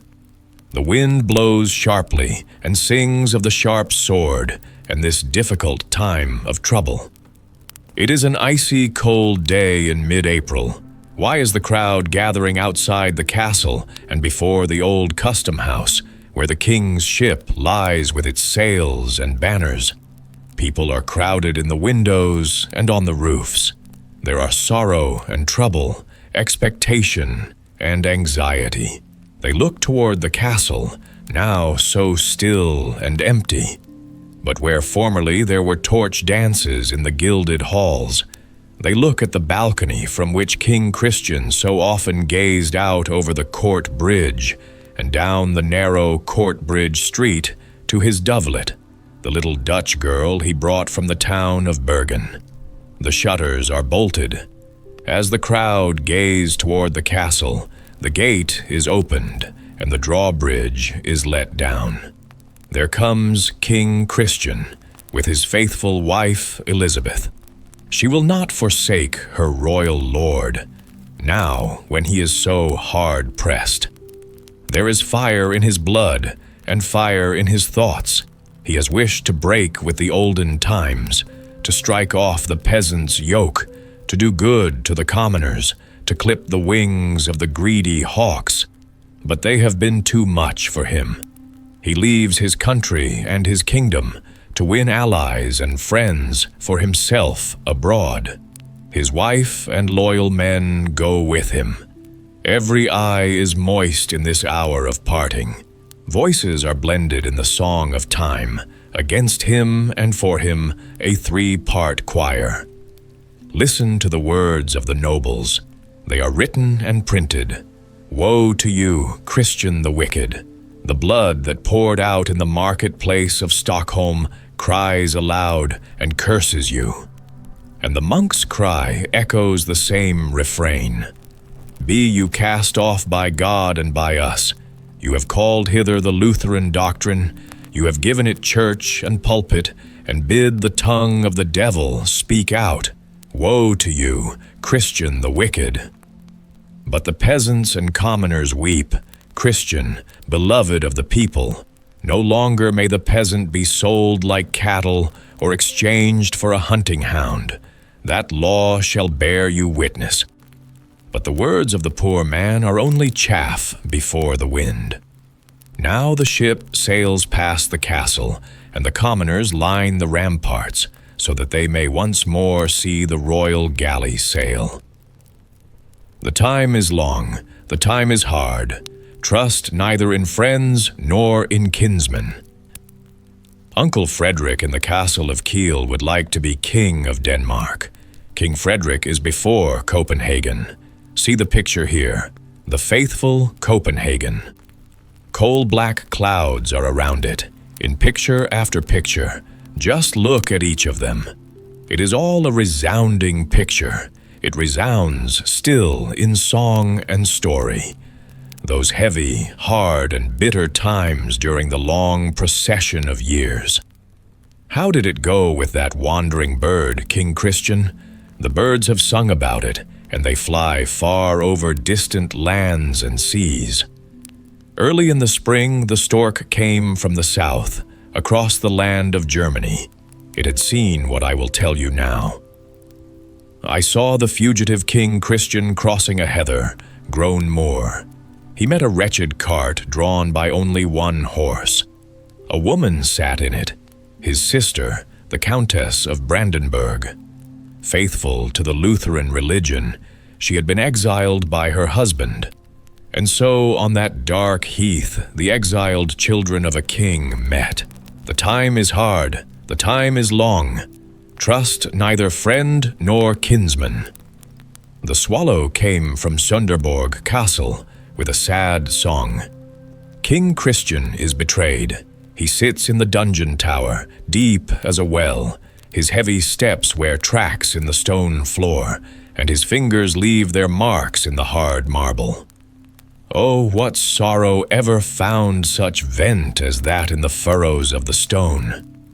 The fish-eagle has come from the tossing sea, which is open and free. A ship flies over it, bearing the brave Søren Norby from Finn. Fortune is with him, but fortune is as changeable as wind and weather. In Jutland and Finn, the crows and ravens scream, "We seek spoil. It is grand. Caw, caw. Here lie the bodies of horses and of men too."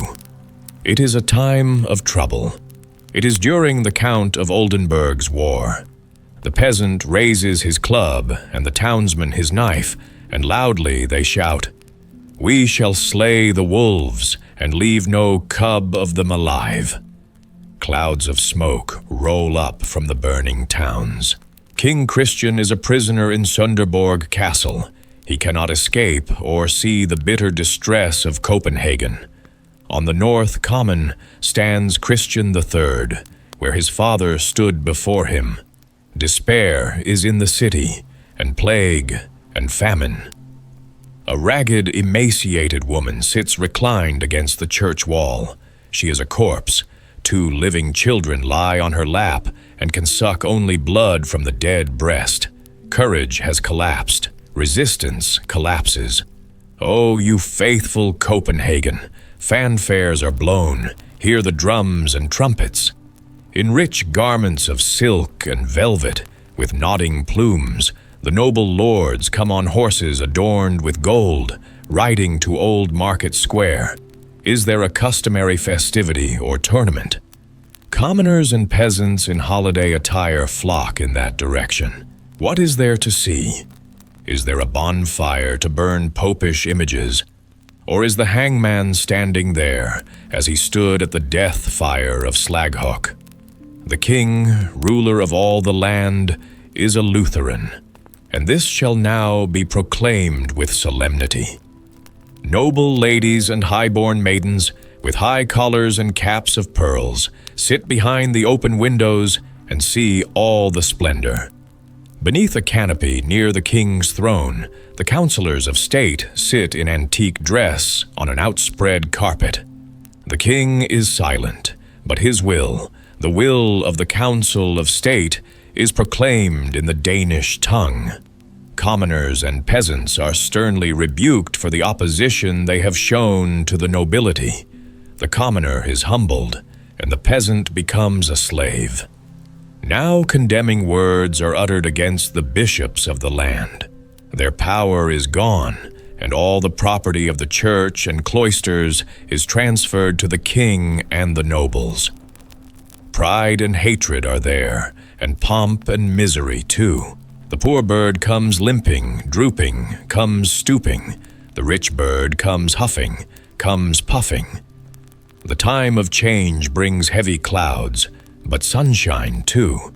It then shines in the halls of learning and in the student's home, and names shine from it on down to our own days. There is Hans Tausen, the son of a poor smith of Finn. This was the little lad who came from Berkenda town. His name flew over Denmark, widely spread his renown. A Danish Martin Luther, he drew the gospel's sword and gained a mighty victory for truth and for the Lord. There is also the immortal name of Petrus Palladius. That is the Latin, but in Danish it is Peter Plade, Bishop of Roskilde, also the son of a poor smith of Jutland. And among noblemen shines the name of Hans Fries, Chancellor of the kingdom. He would seat the students at his own table and see to their wants and those of the schoolboys as well. But one name above all others is greeted with cheers and song. So long as there's a student to be found near Axel's Haven, at work or play, will King Christian's name loudly resound, and with hurrahs be greeted every day. Yes, there were sunbeams between the heavy clouds in the time of change. Now we turn the page. What is it that whistles and sings in the great belt under the coast of Samso? A mermaid with sea-green hair rises from the sea. She reveals the future to the peasant. A prince shall be born, who shall become a great and powerful king. He was born in the field, beneath the blossoming whitethorn. His name now lives in song and story, in the knightly halls and castles, everywhere. The stock exchange came forth with tower and spire. Rosenborg Castle rose up and gazed far out over the ramparts.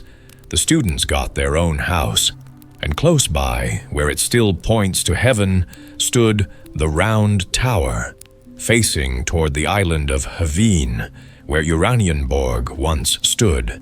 Its golden domes glittered in the moonlight, and the mermaids sang of the man who lived there, whom kings and sages visited, the master sage of noble blood, Tycho Brahe. He raised the name of Denmark so high that it was known with the stars of heaven in all the cultured lands of the earth. And Denmark turned him away. In his sorrow, he sang for comfort. Is not heaven everywhere? What more do I require? His song lives in the hearts of the people, like the mermaid's song about Christian IV. Now comes a page that you must look at carefully, said Godfather. There is picture after picture here, just as there is verse after verse in the old ballads.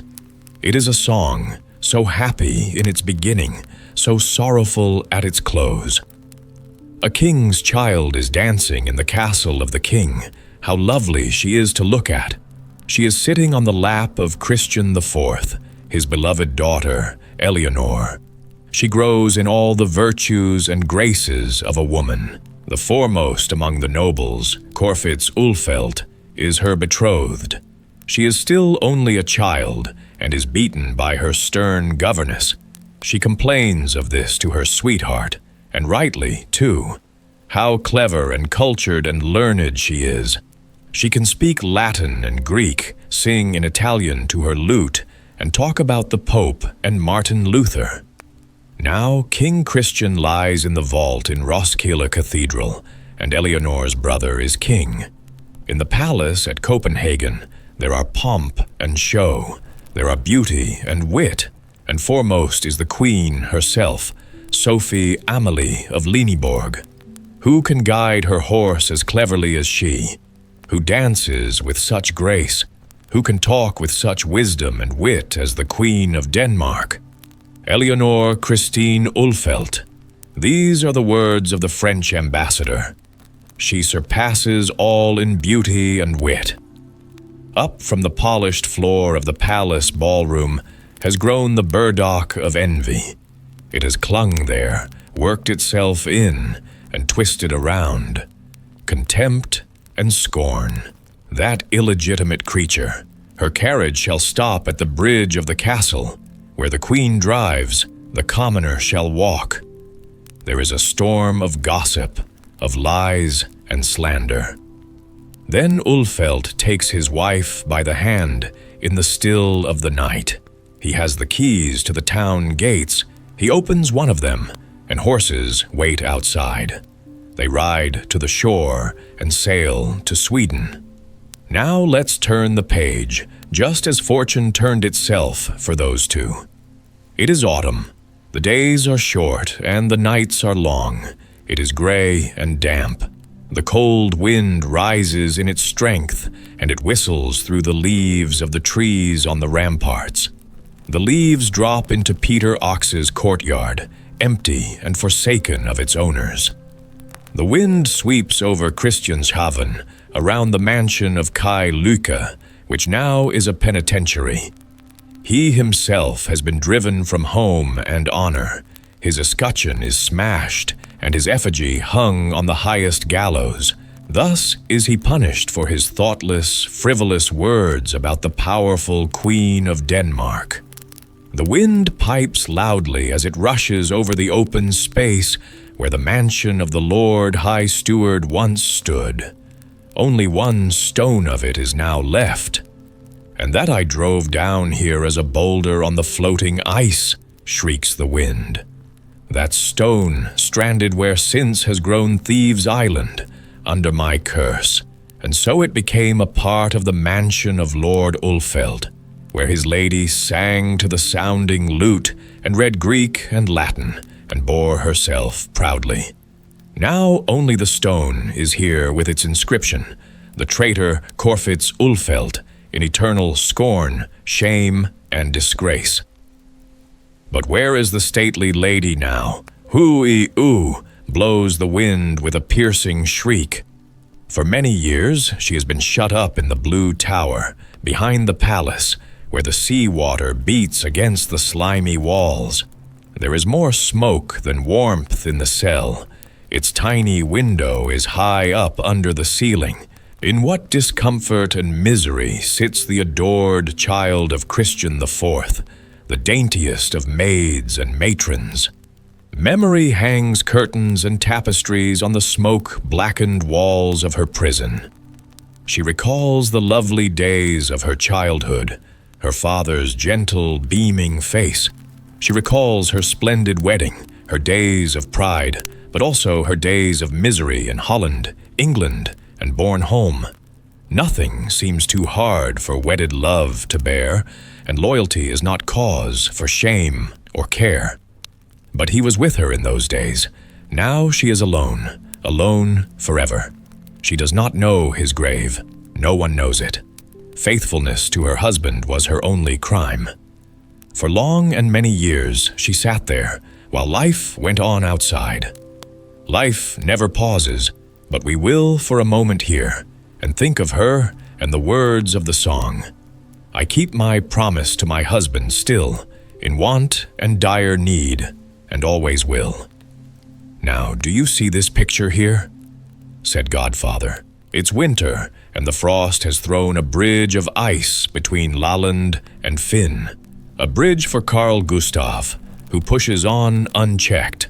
There are plundering and burning, fear and want throughout the whole land. Now the Swedes are encamped before Copenhagen.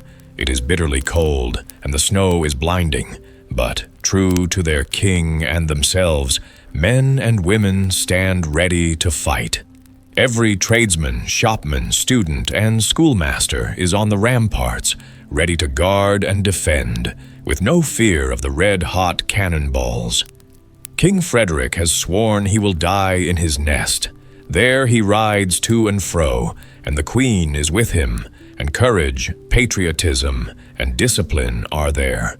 Let the Swede don his white shroud and crawl forward in the white snow and try to storm the walls. Beams and stones are hurled down on him. Even women come with steaming cauldrons and pour boiling pitch and tar onto the storming enemy. That night, king and peasant are one united power. Then there is relief and there is victory. Church bells ring, and songs of thanksgiving resound. Commoners, on this spot you won your knightly spurs. What comes next? Look at this picture.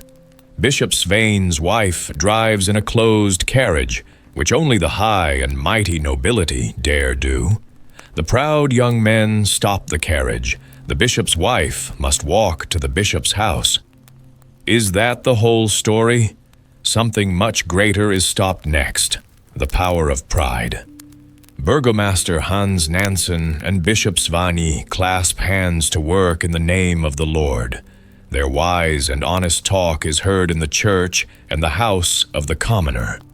One hand clasp of fellowship, and the harbor is blocked, the gates are locked, and the alarm bell rings.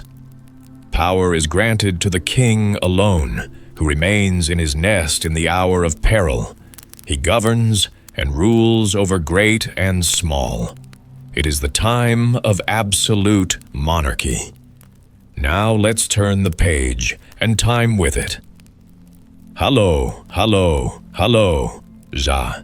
The plow stands idle, and the heather grows wild, but the hunting is good. Hallo, hallo. Listen to the sounding horn and the baying hounds. See the huntsman, and look at the young and gay king himself, Christian V. There is merrymaking in palace and in town. In the halls are wax lights, in the courtyards torches, and in the streets of the town are new lamps. Everything is so new. Favors and gifts go to the barons and counts of the new nobility, brought in from Germany. Nothing is accepted now except titles and rank and the German language. But then there sounds a voice that is truly Danish, the voice of the weaver's son, who is now a bishop. It is the voice of Kingo, singing his beautiful psalms. There is another commoner's son, this time the son of a vintner, whose thoughts shine forth in law and justice. His book of laws has become gold ground for the king's name, and will stand for ages to come. That commoner's son, the greatest man in the land, receives a coat of arms, and enemies as well, so that the sword of the executioner is raised over the head of Griffenfeld. But mercy is granted, with life imprisonment, and he is banished to a rocky islet off the coast of Trondheim, Munkholm, Denmark's St. Helena. But the dance continues merrily in the palace hall. There are splendor and pomp there, and courtiers and ladies dance to lively music. Now these are the times of Frederick IV. See the proud ships with their flags of victory. See the tossing sea. It can tell of great deeds for the glory of Denmark. We remember the victorious Sehested and Gildenløve. We remember Hvitfeldt, who blew up his ship to save the Danish fleet and flew to heaven with Dannebrog. We think of the struggles of those ages and of the hero who sprang to the defense of Denmark from the mountains of Norway, Peder Tordenskjold. Across the surging sea, his name thunders from country to country. Lightning flashed through the powder dust. A thunderbolt roared through the whispering age. A tailor's boy jumped down from the tailor's table. From Norway's coast, he sailed a little sloop. And over northern seas there flew again the Viking spirit, youthful and clad in steel. Then a fresh breeze blew from the coast of Greenland, bringing a gentle fragrance, as if from the land of Bethlehem. It brought tidings of the gospel light kindled by Hans Egede and his wife. So this half-page has a golden ground, but the other half, which means sorrow, is ashen gray with black specks, as from fire and disease and pestilence. The plague is raging in Copenhagen. The streets are empty, the doors are barred, and where crosses are chalked on them, the plague is inside. But where the cross is black, all within are dead. The bodies are carried away by night, with no tolling bell. The half-dead in the streets are taken with them. Funeral wagons rumble, piled with corpses. But from the taverns sound the horrid songs and wild shrieks of the drunkards. They try to forget their bitter in drink. They want to forget and end. End. Yes, everything comes to an end. The page ends here with the second time of distress and trial for Copenhagen. King Frederick IV is still alive. The course of the years has turned his hair gray. From the window of his palace, he looks out on the stormy weather of late winter. In a little house near the west gate, a boy is playing with his ball. It bounces up into the loft. The child takes a candle and goes up to seek it, but he sets fire to the little house, to the whole street. The fire leaps into the air so that the clouds themselves reflect it. See how the flames grow higher. There is food for the fire, hay and straw, bacon and tar, piles of firewood for winter, and it all burns. There is weeping, shrieking. There is great panic. The old king rides through the tumult, commanding and encouraging. There is blowing up with gunpowder and the tearing down of houses. Now the fire has swept into the north quarter, and the churches are burning, St. Peter's and Our Lady's. Listen to the bells playing their last tune. Turn from us thy wrath, O Lord God of mercy.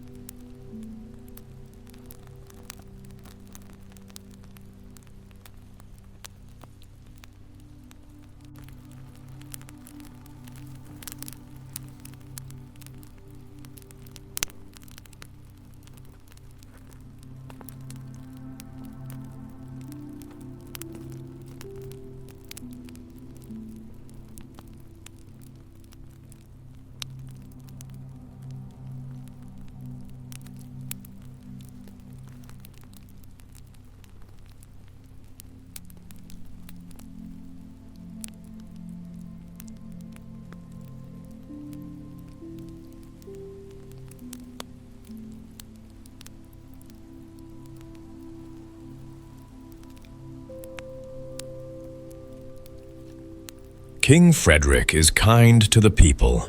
He is a friend to the homeless.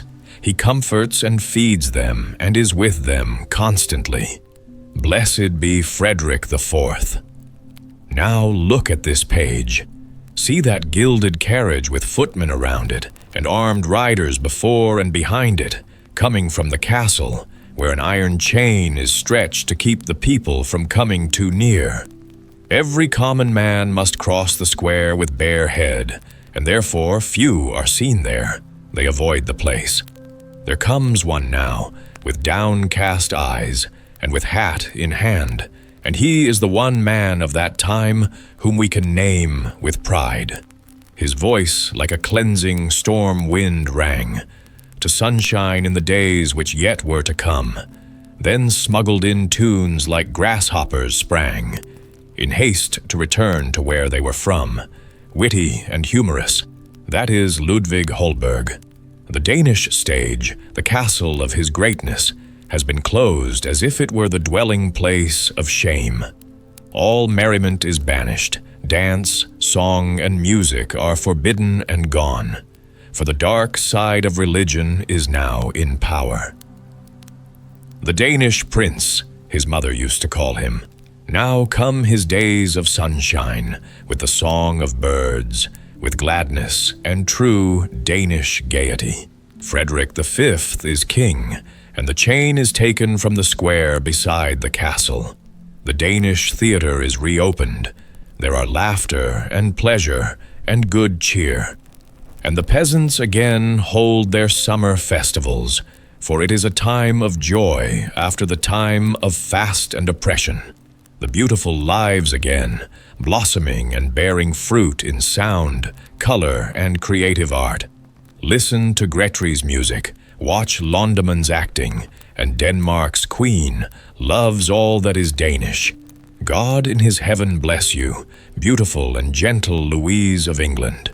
The sunbeams sing in spirited chorus about the queens of Denmark, Philippa, Elizabeth, Louise. The earthly shells have long been buried, but the souls live, and the names live. England again sends a royal bride, Matilda, so young and so soon forsaken. In days to come, poets will sing of your youthful heart and your hours of trail. And song has an indescribable power through all times and all peoples. See the burning of the castle of King Christian. They try to save the best they can find. Look at the men from the dockyard dragging away a basket of silverware and precious things, a great treasure. But suddenly, through an open door where the flames are brightest, they see a bronze bust of King Christian IV. Then they cast aside the treasure they are rescuing. His image means so much more to them that it must be saved, regardless of how heavy it may be to carry. They know him from the song of Ewald and the beautiful melody of Hartmann. Indeed, there is power in words and song, and someday it shall resound as strongly for the poor Queen Matilda. Now let's go further in our picture book. On Ulfeldt's place stood the stone of shame, and where in the world is there one like it? By the west gate a column was raised, and how many in the world are there like it? The sunbeams kissed the boulder foundation of the column of freedom. All church bells rang, and the flags waved, and the people cheered for Crown Prince Frederick. The names of Bernstorff, Reventlow, Kolbjørnsen were held in the hearts and were on the lips of old and young. With bright eyes and grateful hearts, they read the blessed inscription on the column. The king has decreed that serfdom shall cease, the agrarian laws be set in order and enforced, so that the free peasant may become brave and enlightened, diligent and good, a worthy and happy citizen. What a sunny day! Summer is in town. The spirits of light sang, the good is growing, the beautiful is growing. Soon the stone on Ulfeldt's place shall fall, but the column of freedom shall stand in the sunlight, blessed by God, King, and people. We have an ancient highway. It goes to the ends of the earth. There in the open sea, open for friend and foe, was the foe. The mighty English fleet sailed up. A great power came against a little one. The battle was hard, but the people were valiant. Each stood firm, untiring, held his place, stood and fought until death's embrace. They won the admiration of the enemy and inspired the poets of Denmark. The day of that battle is still commemorated with unfurled banners. Denmark's glorious 2nd of April, the Maundy Thursday battle at Copenhagen harbor. Years passed. A fleet was seen in Öresund. Was it bound for Russia or for Denmark? No one knew, not even those on board the ships. There is a legend in the hearts of the people which tells that on that morning in Öresund, when the sealed orders were opened and the instructions to destroy the Danish fleet were read, a young captain stepped forward, a son of Britain, noble in word and deed. "I swore," he said, "that I would fight for England's flag to my death in open and honorable battle, but not overpower the weak." And with that he jumped overboard. The fleet sailed toward Copenhagen just the same, but far from the place where the battle was to be. Lay he, the captain, and unknown is his name, an ice-cold corpse in the dark blue sea. Shoreward he drifted until Swedish men, fishing beneath the stars with their nets, found him, bore him to shore, and then cast dice to win his epaulets. The enemy made for Copenhagen. The town was soon in flames. We lost our fleet, but not our courage and faith in God. He casteth down, but he raiseth again. Our wounds healed, as those of the warriors in Valhalla. The history of Copenhagen is rich in consolation.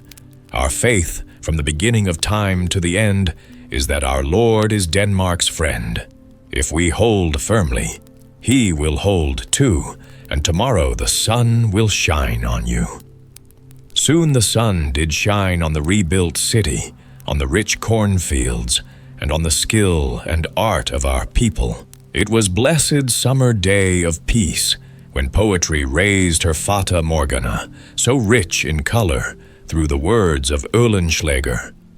And a great discovery was made in science. It was a discovery far greater than the gold horn of ancient days, for a bridge of gold was found, a bridge for thought to flash like lightning at all times into other lands and nations. Hans Christian Andersen wrote his name on that bridge. And look, beside the church by the castle, a building was raised to which the poorest man and woman gladly gave their pennies. "You will remember that in the first part of our picture book," said Godfather, "the old stone blocks rolled down from the mountains of Norway and were carried here on the ice. They are raised up again from the sandy depths at the bidding of Thorvaldsen, in marble beauty, magnificent to look at. Remember all that I have shown you and all that I have told you. That sandbank in the sea raised itself up to become a breakwater in the harbor. It bore Axel's house and the bishop's mansion and the king's castle, and now it bears the temple of the beautiful. The words of the curse have vanished, but all that the children of sunlight sang in their gladness about the coming ages has been fulfilled. Many storms have passed. They will come again and pass again. The true and the good and the beautiful have the victory." And that finishes the picture book, but not the history of Copenhagen. Far from it. Who knows what you may live to see? It has often looked black, and storms have raged, but the sunshine has never been blown away. It remains. And stronger yet than the brightest sunshine is God. Our Lord reigns over more than Copenhagen. That is what Godfather said as he gave me the book. His eyes were shining. He was so certain of it all. And I took the book so gladly and proudly and carefully, just the way I carried my little sister for the first time. And Godfather said, "You're quite welcome to show your picture book to people, and you may also tell them that I made it, pasted it, and drew the whole thing. But it's of great importance that they know at once where I got the idea for it. You know where, so tell them. The idea came from the old oil lamps, which, on the last evening they burned, showed the new gas lights, like a fata morgana, everything that had been seen.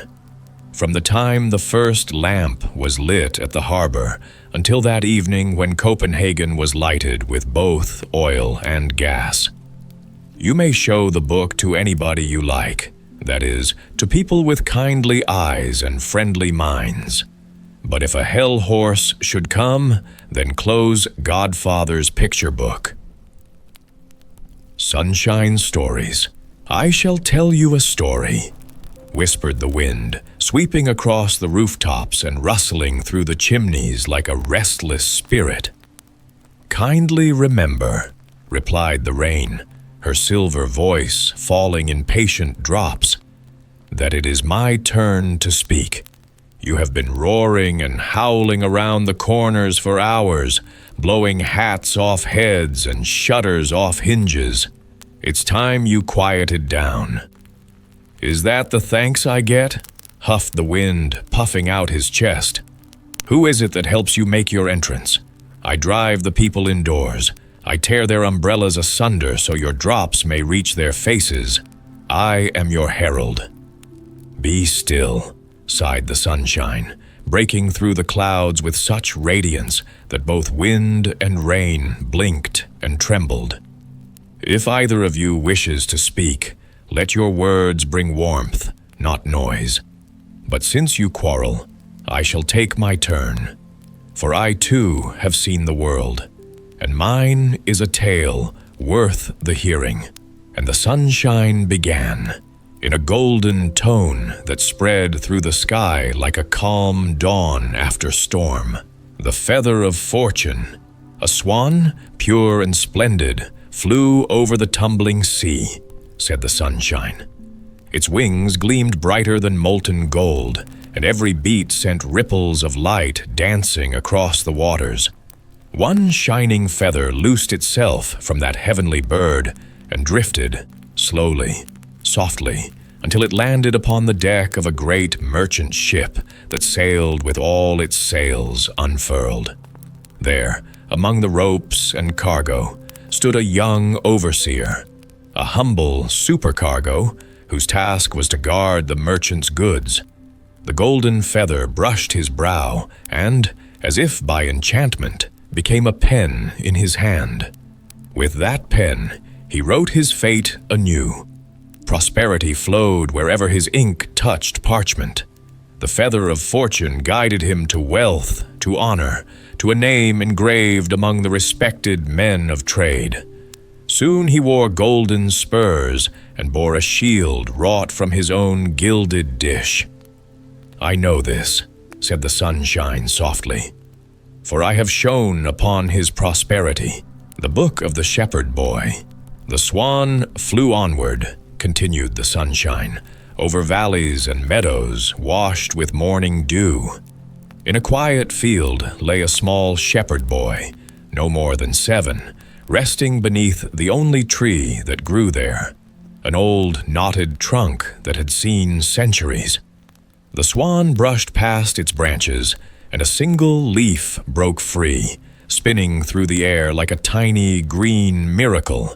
It fell into the boy's hands and transformed, first into 3 leaves, then 10, until he held a book, alive with the mysteries of nature and the wisdom of humankind. He read of the stars, of faith, of the tongue of his people, of the vastness of thought. And every night, before sleep closed his eyes, he placed the book beneath his pillow so that no dream could steal away what he had learned. That book led him to school, and from school to the great halls of knowledge, where one day his name was carved among the learned. I saw his name there too, said the sunshine, etched deep into stone that will outlast the passing of the clouds. The gift of the golden egg. Farther still flew the swan, until she reached a deep forest wrapped in silence. In its heart lay a tranquil lake, dark as sapphire and ringed with lilies. There grew wild apple trees, and the air was sweet with their scent. A poor woman was there, gathering fallen branches for her hearth. She carried a bundle of sticks upon her bent back, and, in her weary arms, a small child. Suddenly, from the reeds, the swan arose, a shimmer of gold and wind. Something glinted upon the moss. A golden egg, still warm from the swan's breast. The woman placed it against her heart, and warmth flooded through her like summer returning to winter. She thought she heard a tiny tapping. Or was it only her own heartbeat? When she reached her cottage, she took out the egg, marveling. It ticked softly, like a golden clock. But it was no clock. It was life itself. The shell cracked, and out came a little swan, feathered in gold, 4 small rings circling its neck. The poor woman had 4 sons, 3 older, and the baby she held. She understood the sign. 1 ring for each. The golden bird fluttered, then soared away, leaving the tokens behind. She kissed the rings and pressed them to her children's hearts, and the sunshine watched, smiling. The 4 sons. One day, the sunshine continued, as the years ripened, each boy's destiny revealed itself. The eldest, playing beside a stream, molded clay between his hands. What began as a lump became a face, a form, a vision, Jason himself, seeker of the golden fleece. Thus was born a sculptor, whose touch brought marble to life. The second roamed the meadows, gathering flowers. He crushed their petals, staining his hands, his eyes, his very mind, with color. From that day the world became a palette, and his soul a brush. Men would later call him a master painter.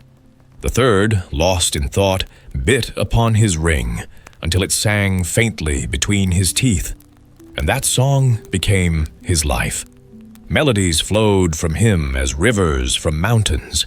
His music carried the tenderness of dawn and the thunder of storms. The world called him a great composer, and each nation claimed him as its own. The youngest, still an infant when the rings were given, grew frail and dreamful. They mocked him, called him weak, said he had the pip. But I, said the sunshine, I gave him warmth, 1,000 rays for every taunt. He grew to be a poet, one who lived between blow and kiss, sorrow and beauty. He wrote not with ink, but with light, and his verses rose like butterflies with golden wings. That was his immortality, the ring of the swan, the fisherman and the amber. What a tedious tale, muttered the wind. And so dreadfully long, sighed the rain, shaking her droplets. I feel faint already. But the sunshine only smiled and went on. The swan of fortune flew once more, beyond the forest, beyond the fields, until it reached the wide gulf where fishermen cast their nets. There was one among them, the poorest yet richest in hope. He dreamed of a home, of love, of peace. The swan heard him, and as she vanished over the horizon, she dropped a lump of amber into his net. Amber is the soul of sunlight made solid. It draws what is distant close. From that day forth, hearts were drawn to the fisherman's humble door. The amber burned on their hearth, and its scent rose like incense from a temple, as if heaven itself had breathed upon their home. The fisherman and his bride lived simply but joyfully. Their days were bright as the sea after rain. And thus their story, too, became one of sunshine. The wind yawned. "Enough of this endless glowing nonsense. You've talked the day away." "So am I bored," complained the rain. "Let's have a storm at least." The sunshine only laughed, scattering them both with a final gleam. And those of us who have listened, what do we say? We say, "Now the story is told, and the light remains." What old Johanne told, "The wind whistles in the old willow tree. It is as if one were hearing a song. The wind sings it, the tree tells it. If you do not understand it, then ask old Johanne in the poorhouse. She knows about it. She was born here in the parish. Many years ago, when the king's highway still lay along here, the tree was already large and conspicuous. It stood, as it still stands, in front of the tailor's whitewashed timber house, close to the ditch, which then was so large that the cattle could be watered there, and where in the summertime the little peasant boys used to run about naked and paddle in the water. Underneath the tree stood a stone milepost cut from a big rock. Now it is overturned, and a bramble bush grows over it. The new king's highway was built on the other side of the rich farmer's manor house. The old one became a field path. The ditch became a puddle overgrown with duckweed. If a frog tumbled down into it, the greenery was parted, and one saw the black water. All around it grew and still grow muscadonere, buckbean, and yellow iris. The tailor's house was old and crooked. The roof was a hotbed for moss and house leek. The dovecote had collapsed, and starlings built their nests there. The swallows hung nest after nest on the house gable and all along beneath the roof. It was just as if luck itself lived there, and once it had. Now, however, this was a lonely and silent place. Here in solitude lived weak-willed poor Rasmus, as they called him. He had been born here, he had played here, had leaped across meadow and over hedge, had splashed as a child in the ditch, and had climbed up the old tree. The tree would raise its big branches with pride and beauty, just as it raises them yet. But storms had already bent the trunk a little, and time had given it a crack. Wind and weather have since lodged earth in the crack, and there grow grass and greenery. Yes, and even a little serviceberry has planted itself there. When in spring the swallows came, they flew about the tree and the roof, and plastered and patched their old nests, while poor Rasmus let his nest stand or fall as it liked. His motto was, "What good will it do?" And it had been his father's too. He stayed in his home. The swallows flew away, but they always came back, the faithful creatures. The starling flew away, but it returned too, and whistled its song again. Once Rasmus had known how, but now he neither whistled nor sang. The wind whistled in the old willow tree then, just as it now whistles. Indeed, it is as if one were hearing a song. The wind sings it, the tree tells it. And if you do not understand it, then ask old Johanne in the poorhouse. She knows about it. She knows about everything of old. She is like a book of chronicles, with inscriptions and old recollections. At the time, the house was new and good. The country tailor, Ivar Ulse, and his wife, Maren, moved into it. Industrious, honest folk, both of them. Old Johanne was then a child. She was the daughter of a wooden shoemaker, one of the poorest in the parish. Many a good sandwich did she receive from Maren, who was in no want of food. The lady of the manor house liked Maren, who was always laughing and happy and never downhearted. She used her tongue a good deal, but her hands also. She could sew as fast as she could use her mouth, and moreover, she cared for her house and children. There were nearly a dozen children, 11 altogether.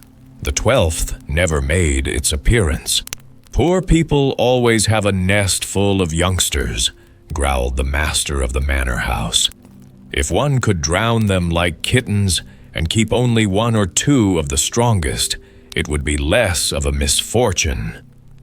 "God have mercy," said the tailor's wife. "Children are a blessing from God. They are such a delight in the house. Every child is one more Lord's Prayer. If times are bad, and one has many mouths to feed, why, then a man works all the harder and finds out ways and means honestly. Our Lord fails not when we do not fail." The lady of the manor house agreed with her. She nodded kindly and patted Marin's cheek. She had often done so, yes, and had kissed her as well. But that had been when the lady was a little child and Marin her nursemaid. The two were fond of each other, and this feeling did not wane. Each year at Christmas time, winter provisions would arrive at the tailor's house from the manor house. A barrel of meal, a pig, 2 geese, a tub of butter, cheese, and apples. That was indeed an asset to the larder.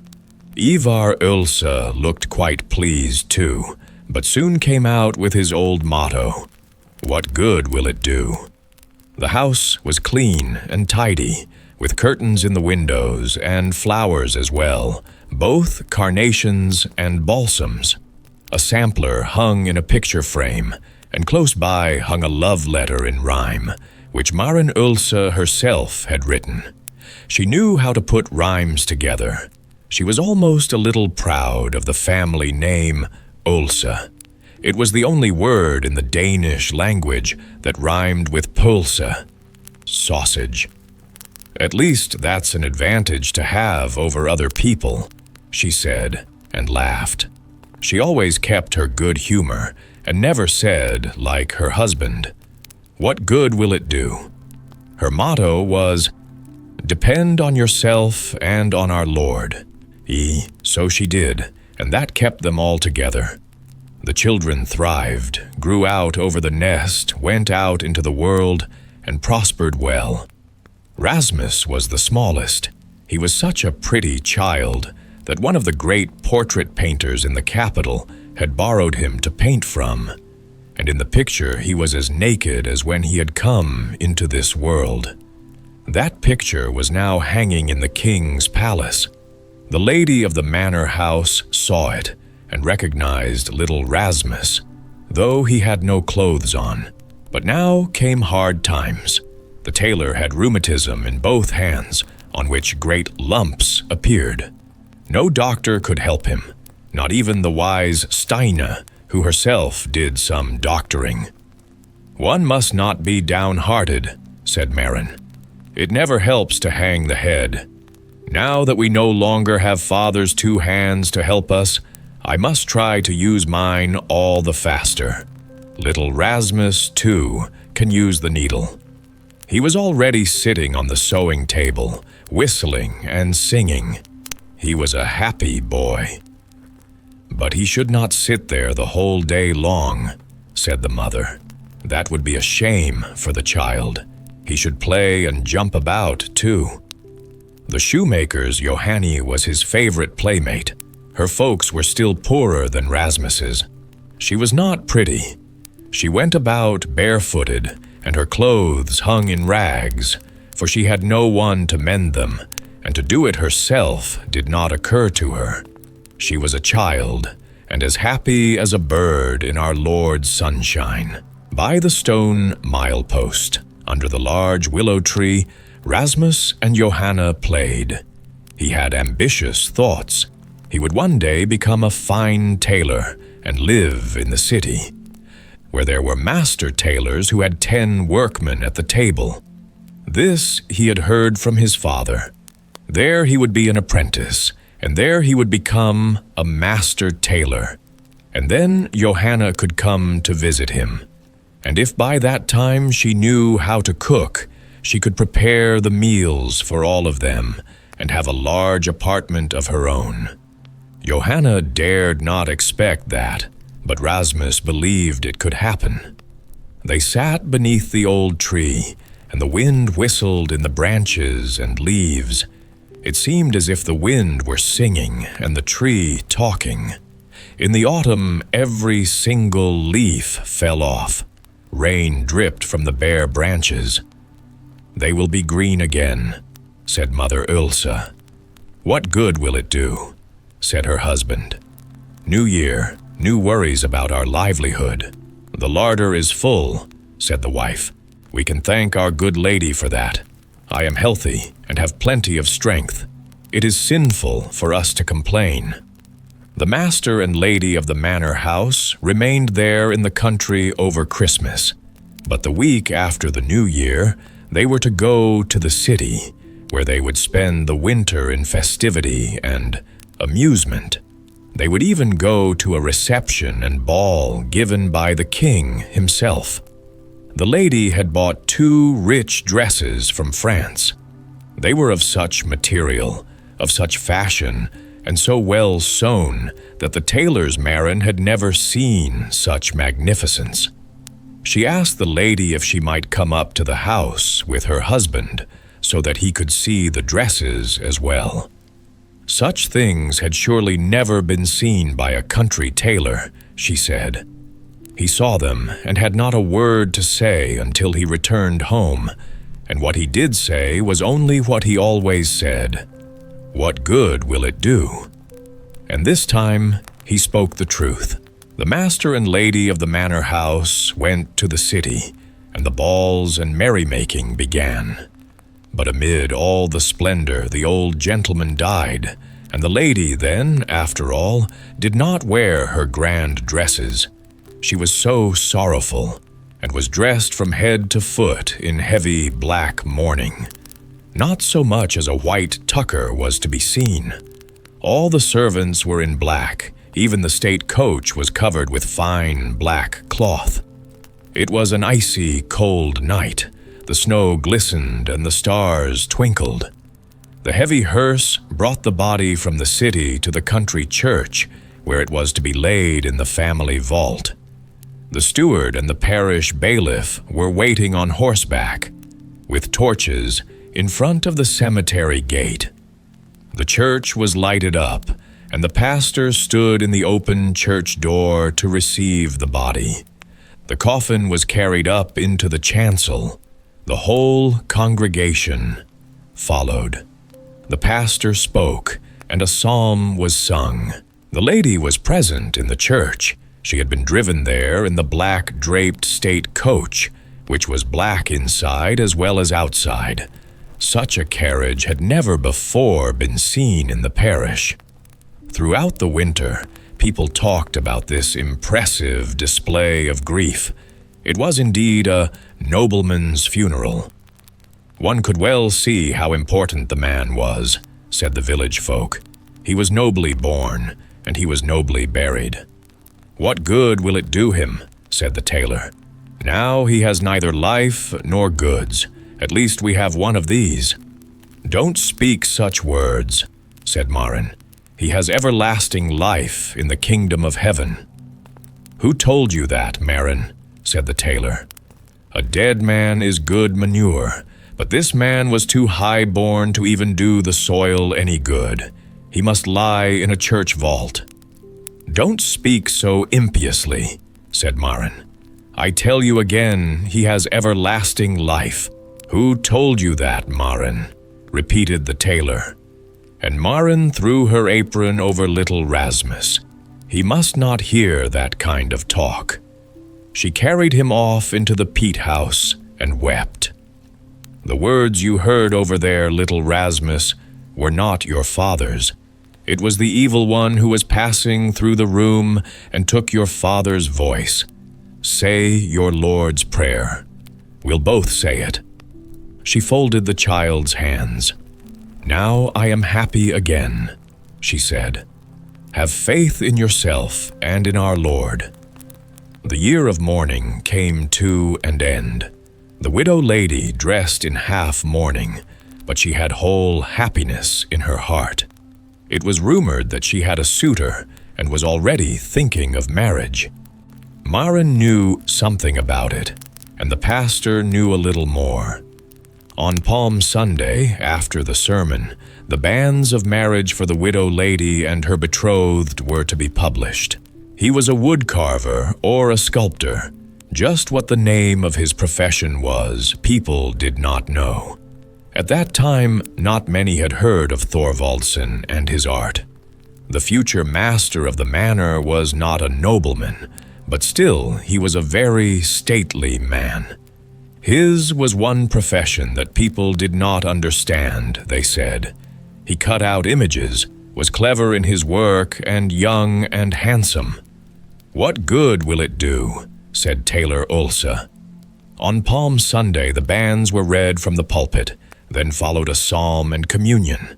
The tailor, his wife, and little Rasmus were in church.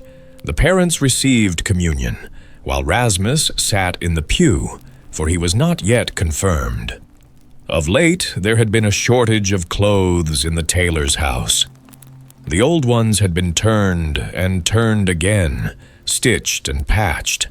Now they were all three dressed in new clothes, but of black material.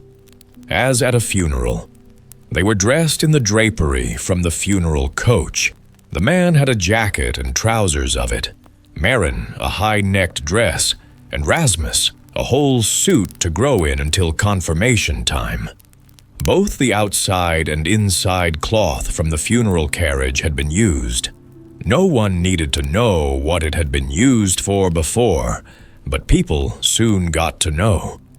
The wise woman, Stein, and a couple of other equally wise women who did not live on their wisdom, said that the clothes would bring sickness and disease into the household. One cannot dress oneself in cloth from a funeral carriage without riding to the grave. The wooden shoemaker's Johanne cried when she heard this talk, and it so happened that the tailor became more and more ill from that day on, until it seemed apparent who was going to suffer that fate, and it proved to be so. On the first Sunday after Trinity, Tailor Ulsa died, leaving Maren alone to keep things together. She did, keeping faith in herself and in our Lord. The following year, Rasmus was confirmed. He was then ready to go to the city as an apprentice to a master tailor. Not, after all, one with 10 assistants at the table, but with one. Little Rasmus might be counted as a half. He was happy, and he looked delighted indeed. But Johanne wept. She was fonder of him than she had realized. The tailor's wife remained in the old house and carried on the business. It was at that time that the new King's Highway was opened, and the old one, by the willow tree and the tailor's, became a field path, with duckweed growing over the water left in the ditch there. The milepost tumbled over, for it had nothing to stand for, but the tree kept itself strong and beautiful, the wind whistling among its branches and leaves. The swallows flew away, and the starlings flew away, but they came again in the spring. And when they came back the fourth time, Rasmus, too, came back to his home. He had served his apprenticeship and was a handsome but slim youth. Now he would buckle up his knapsack and see foreign countries. That was what he longed for. But his mother clung to him. Home was the best place. All the other children were scattered about. He was the youngest, and the house would be his. He could get plenty of work if he would go about the neighborhood, be a traveling tailor, and sew for a fortnight at this farm and a fortnight at that. That would be traveling too. And Rasmus followed his mother's advice. So again, he slept beneath the roof of his birthplace. Again, He sat under the old willow tree and heard it whistle. He was indeed good-looking, and he could whistle like a bird and sing new and old songs. He was well liked at the big farms, especially at Klaus Hansen's, the second richest farmer in the parish. Else, the daughter, was like the loveliest flower to look at, and she was always laughing. There were people who were unkind enough to say that she laughed simply to show her pretty teeth. She was happy indeed, and always in the humor for playing tricks. Everything suited her. She was fond of Rasmus, and he was fond of her, but neither of them said a word about it. So he went about being gloomy. He had more of his father's disposition than his mother's. He was in a good humor only when Elsa was present. Then they both laughed, joked, and played tricks. But although there was many a good opportunity,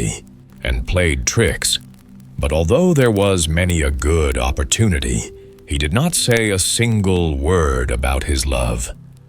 What good will it do, was his thought. Her parents look for profitable marriage for her, and that I cannot give her. The wisest thing for me to do would be to leave. But he could not leave. It was as if Elsa had a string fastened to him. He was like a trained bird with her. He sang and whistled for her pleasure and at her will. Johanne, the shoemaker's daughter, was a servant girl at the farm, employed for common work. She drove the milk cart in the meadow, where she and the other girls milked the cows. Yes, and she even had to cart manure when it was necessary. She never came into the sitting room and didn't see much of Rasmus or Elsa, but she heard that the two were as good as engaged. Now Rasmus will be well off, she said. I cannot begrudge him that. And her eyes became quite wet. But there was really nothing to cry about. There was a market in the town. Klaus Hansen drove there, and Rasmus went along. He sat beside Elsa, both going there and coming home. He was numb from love, but he didn't say a word about it. He ought to say something to me about the matter, thought the girl, and there she was right. If he won't talk, I'll have to frighten him into it. And soon there was talk at the farm that the richest farmer in the parish had proposed to Elsa, and so he had, but no one knew what answer she had given. Thoughts buzzed around in Rasmus's head. One evening Elsa put a gold ring on her finger and then asked Rasmus what that signified. Betrothal, he said. And with whom do you think? She asked. With the rich farmer? He said. There, you have hit it, she said, nodding, and then slipped away. But he slipped away, too. He went home to his mother's house like a bewildered man and packed his knapsack. He wanted to go out into the wide world. Even his mother's tears couldn't stop him. He cut himself a stick from the old willow and whistled as if he were in a good humor. He was on his way to see the beauty of the whole world.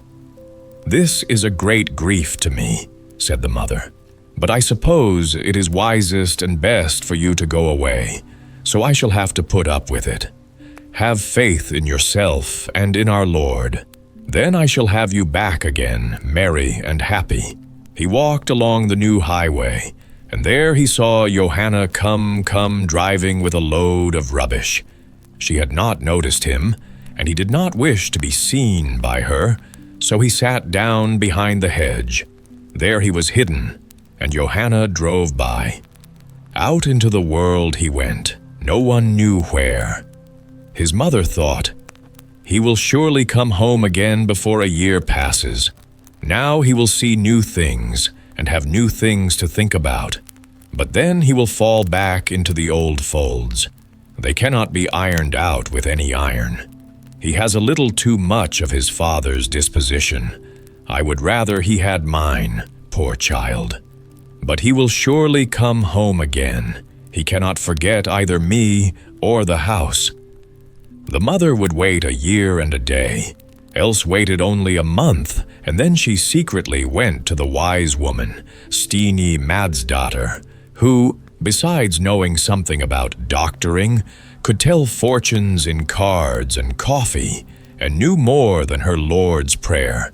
She, of course, knew where Rasmus was. She read it in the coffee grounds. He was in a foreign town, but she couldn't read the name of it. In this town there were soldiers and beautiful ladies. He was thinking of either becoming a soldier or marrying one of the young ladies. This Elsa could not bear to hear. She would willingly give her savings to buy him back, but no one must know that it was she. And old Stine promised that he would come back. She knew of a charm, a dangerous charm for him. It would work. It was the ultimate remedy. She would set the pot boiling for him, and then, wherever in all the world he was, he would have to come home where the pot was boiling, and his beloved was waiting for him. Months might pass before he came, but come he must if he was still alive. Without peace or rest night and day, he would be forced to return, over sea and mountain, whether the weather were mild or rough. And even if his feet were ever so tired, he would come home. He had to come home. The moon was in the first quarter. It had to be for the charm to work, said old Stine. It was stormy weather, and the old willow tree creaked. Stine cut a twig from it and tied it in a knot. That would surely help to draw Rasmus home to his mother's house. Moss and house leek were taken from the roof and put in the pot, which was set upon the fire. Elsa had to tear a leaf out of the psalm book. She tore out the last leaf by chance, that on which the list of errata appeared. "That will do just as well," said Stine, and threw it into the pot. Many sorts of things went into the stew, which had to boil and boil steadily, until Rasmus came home. The black cock in old Stine's room had to lose its red comb, which went into the pot. Elsa's heavy gold ring went in with it, and that she would never get again. Stine told her beforehand. She was so wise, Stine. Many things that we are unable to name went into the pot, which stood constantly over the flame or on glowing embers or hot ashes. Only she and Elsa knew about it. Whenever the moon was new or the moon was on the wane, Elsa would come to her and ask, "Can't you see him coming?" "Much do I know," said Stine, "and much do I see, but the length of the way before him I cannot see. Now he is over the first mountains. Now he is on the sea in bad weather. The road is long, through large forests. He has blisters on his feet, and he has fever in his bones, but he must go on." "No, no," said Elsa. "I feel so sorry for him. He cannot be stopped now, for if we stop him, he will drop dead in the road."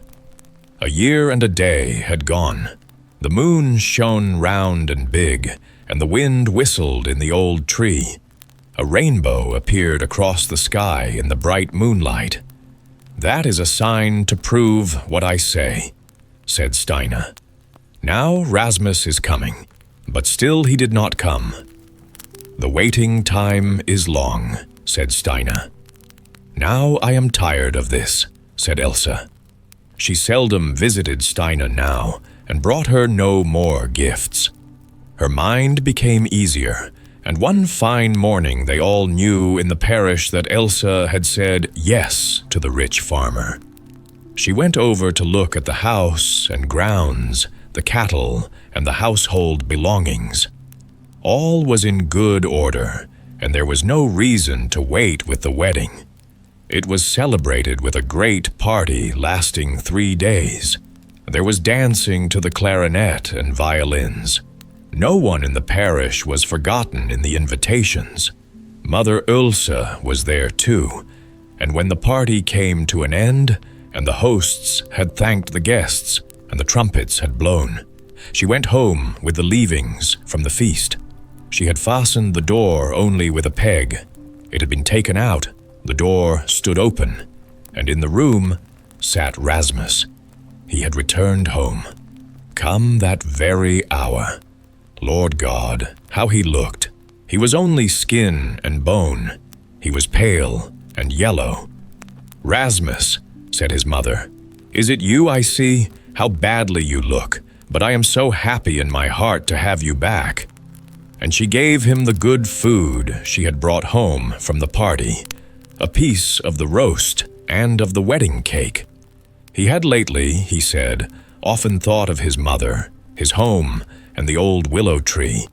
It was strange how often in his dreams he had seen the tree and the little bare-footed Johanne. He did not mention Elsa at all. He was ill and had to go to bed.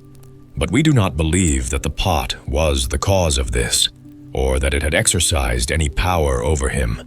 Only old Steina and Elsa believed that, but they did not talk about it. Rasmus lay with a fever, an infectious one. For that reason, no one came to the tailor's house except Johanne, the shoemaker's daughter. She cried when she saw how miserable Rasmus was. The doctor wrote a prescription for him to have filled at the pharmacy. He would not take the medicine. "What good will it do?" he said. "You will get well again then," said his mother. "Have faith in yourself and in our Lord. If I could only see you get flesh on your body again, hear you whistle and sing, for that I would willingly lay down my life." And Rasmus was cured of his illness, but his mother contracted it. Our Lord summoned her, and not him. It was lonely in the house. He became poorer and poorer. "He is worn out," they said in the parish. Poor Rasmus. He had led a wild life on his travels. That and not the black pot that had boiled had sucked out his marrow and given him pain in his body. His hair became thin and gray. He was too lazy to work. "What good will it do?" he said. He would rather visit the tavern than the church. One autumn evening, he was staggering through rain and wind along the muddy road from the tavern to his house. His mother had long since gone and been laid in her grave. The swallows and starlings were also gone, faithful as they were. Johanne, the shoemaker's daughter, was not gone. She overtook him on the road, and then followed him a little way. "Pull yourself together, Rasmus. What good will it do?" he said. "That is an awful saying that you have," said she. "Remember your mother's words. Have faith in yourself and in our Lord." "You do not, Rasmus, but you must, and you shall. Never say, 'What good will it do?' For then you pull up the root of all your doings." She followed him to the door of his house, and there she left him. He did not stay inside. He wandered out under the old willow tree and sat on a stone from the overturned milepost. The wind whistled in the tree's branches. It was like a song. It was like talk. Rasmus answered it. He spoke aloud, but no one heard him except the tree and the whistling wind. "I am getting so cold. It is time to go to bed. Sleep, sleep." And he walked away, not toward the house, but over to the ditch, where he tottered and fell. Rain poured down, and the wind was icy cold, but he didn't feel this. When the sun rose and the crows flew over the bulrushes, he awoke, deathly ill. Had he laid his head where he put his feet, he would never have arisen. The green duckweed would have been his burial sheet. Later in the day, Johanne came to the tailor's house. She helped him. She managed to get him to the hospital. "We have known each other since we were little," she said. "Your mother gave me both ale and food. For that I can never repay her. You will regain your health. You will be a man with a will to live." And our Lord willed that he should live. But he had his ups and downs, both in health and mind. The swallows and the starlings returned and flew away, and returned again. Rasmus became older than his years. He sat alone in his house, which deteriorated more and more. He was poor, poorer now than Johanne. "You have no faith," she said, "and if we do not believe in God, what have we? You should go to communion," she said. "You haven't been since your confirmation." "What good will it do?" he said. "If you say that and believe it, then let it be. The master does not want an unwilling guest at his table. But think of your mother and your childhood. Once you were a good, pious boy. Let me read a psalm to you." "What good will it do?" he said. "It always comforts me," she answered. "Johanne, you have surely become one of the saints." And he looked at her with dull, weary eyes. And Johanne read the psalm, but not from a book, for she had none. She knew it by heart. "Those were beautiful words," he said, "but I could not follow you altogether. My head feels so heavy." Rasmus had become an old man, but Elsa, if we may mention her, was no longer young either. Rasmus never mentioned her. She was a grandmother. Her granddaughter was an impudent little girl. The little one was playing with the other children in the village. Rasmus came along, supporting himself on his stick. He stopped, watched the children play, and smiled to them. Old times were in his thoughts. Elsa's granddaughter pointed at him. "Poor Rasmus," she shouted. The other little girls followed her example. "Poor Rasmus," they shouted, and pursued the old man with shrieks. It was a gray, gloomy day, and many others followed. But after gray and gloomy days, there comes a sunshiny day. It was a beautiful Whit-Sunday morning. The church was decorated with green birch branches. There was a scent of the woods within it, and the sun shone on the church pews. The large altar candles were lighted, and communion was being held.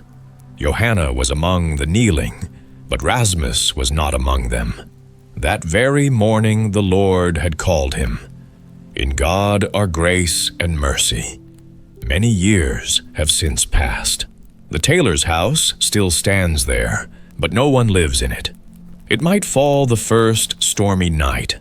The ditch is overgrown with bulrush and buckbean. The wind whistles in the old tree. It is as if one were hearing a song. The wind sings it. The tree tells it.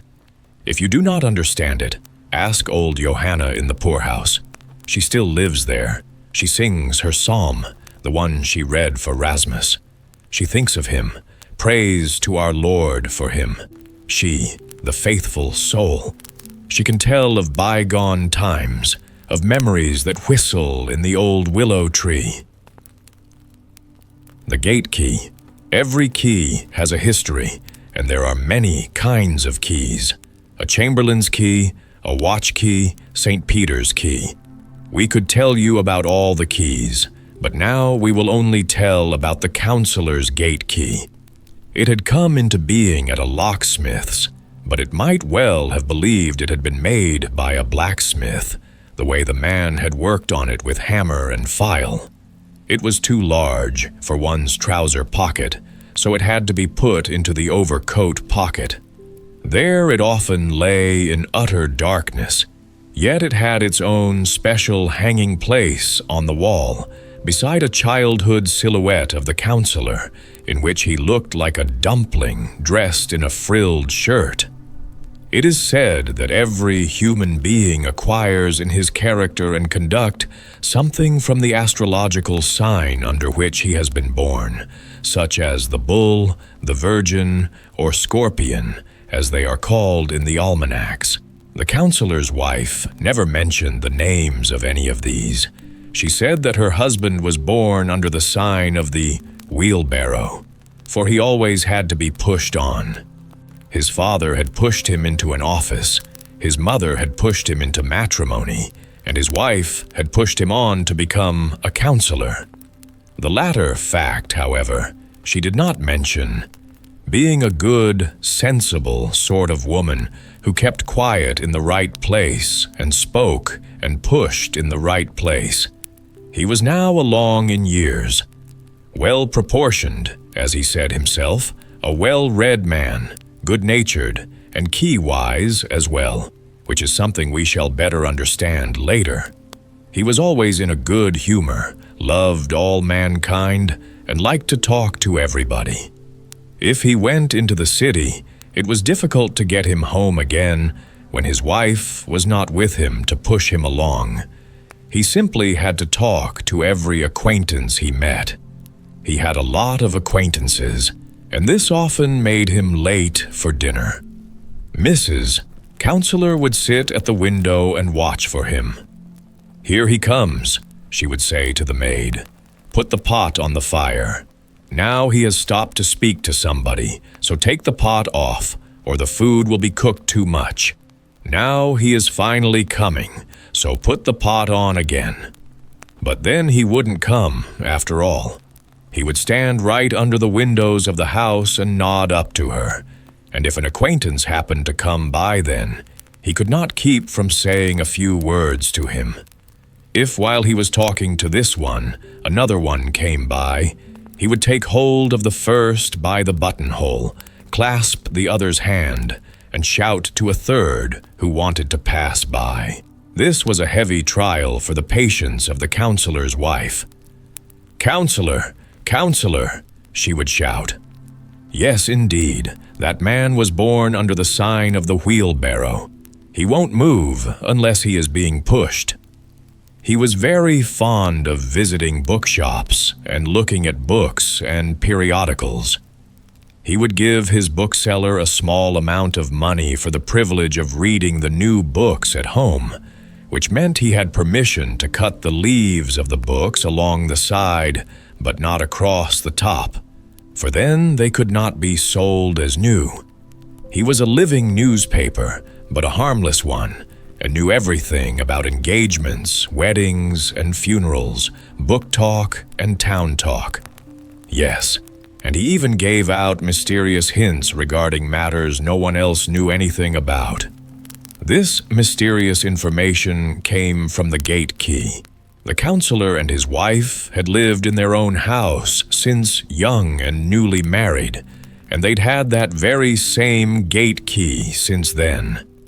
But in those days they hadn't yet come to know of its unusual powers, and not until much later had they learned of these. It was at the time of King Frederick VI. Copenhagen had no gas then. It had only train oil lamps. It had no Tivoli gardens, no casino theater, no streetcars, and no railways. It had very few public amusements compared with what it now has.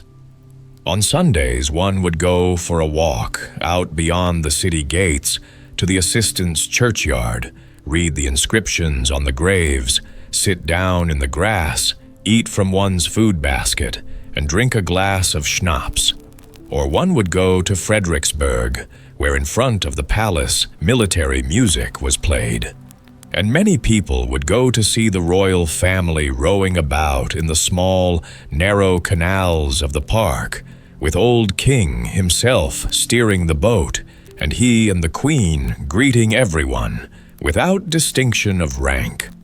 Well-to-do families from the city would come to this place and drink their afternoon tea. They could get hot water at a small farmhouse in the field outside the park, but they had to bring their own tea service along. One sunny Sunday afternoon, the counselor and his wife went out to the park, the servant girl walking in front with the tea service, a basket of food, and a sip of Spendrup's liqueur. "Bring the gate key," Mrs. Counselor had said, "so we can get in by ourselves when we return. You know, they lock the gate here at nightfall, and the bell cord was broken this morning. It will be late before we get home." After we've been in Frederiksberg Park, we are going to the Cassortes Theater at Vesterbro to see the pantomime, Harlequin, Chief of the Thrashers. You see them come down in a cloud. It costs 2 kroner a person. And so they went to Frederiksberg, heard the music, saw the royal barges with their waving banners, saw the old king and the white swans. After drinking some very good tea, they hurried away. Yet they did not arrive at the theater on time. The rope dance act was finished, the dance on stilts was finished, and the pantomime had started.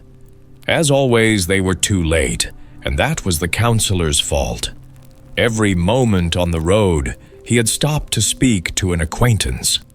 Within the theater, he also found several good friends, and when the performance was over, he and his wife were obliged to accompany a family home at Vesterbro.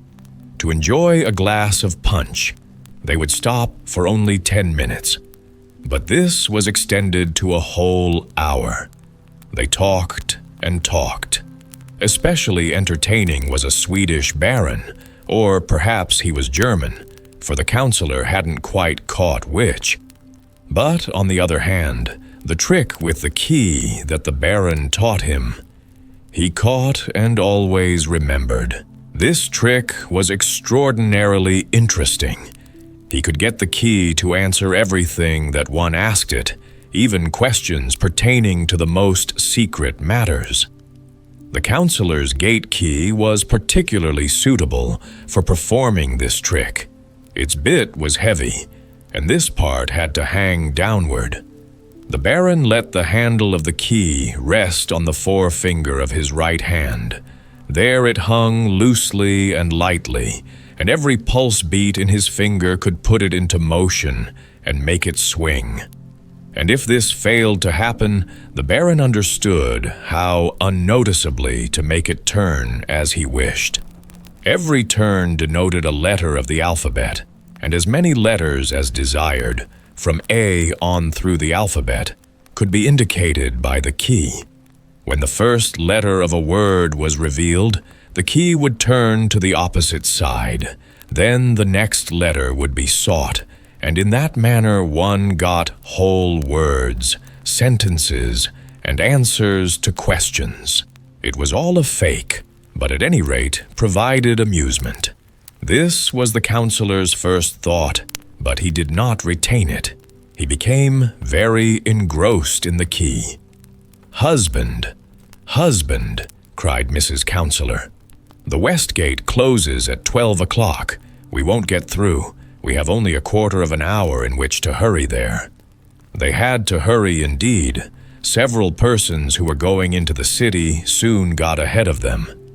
They finally approached the outside guardhouse as the clock was striking 12 and the gates were being slammed shut. A number of people were locked out, and among these were the counselor and his wife, with their servant girl, tea service, and empty food basket. Some stood there greatly frightened, while others were very annoyed, each reacting in his own manner. What could be done? Fortunately, an ordinance had been passed of late that one of the city gates, the North Gate, should not be locked at night, and there pedestrians were allowed to slip through the guardhouse into the city. The road to the North Gate was by no means short, but the weather was fine, the sky bright with starlight and shooting stars. The frogs were croaking in the ditches and ponds. The party began singing and sang one song after another, but the counselor did not sing, nor did he look up at the stars or even look at his own feet. He then fell down at the edge of the ditch, the full length of his body alongside it. One might have thought that he had had too much to drink, but it was not the punch, it was the key that had gone to his head and kept on turning there. They finally reached the North Gate guardhouse, slipped across the bridge, and into the city. "Now I am happy again," said the counselor's wife. "Here's our gate, Joe, but where is the gate key?" said the counselor. It was neither in the back pocket nor in the side pocket. "Good gracious," cried the counselor's wife. "Haven't you got the key? You must have lost it after letting the Baron use it for the key trick. How will we get in now? You know the bell cord was broken this morning, and the watchman doesn't have a key to our home. We are in a hopeless situation." The servant girl began to cry.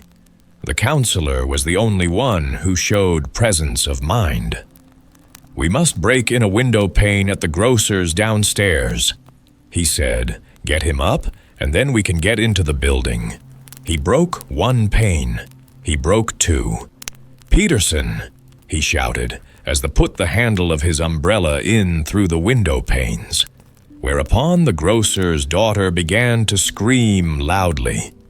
The grocer threw open the door of his shop and shouted, "Watchman!" And before he had a chance to see and recognize the counselor's family and let them in, the watchman blew his whistle.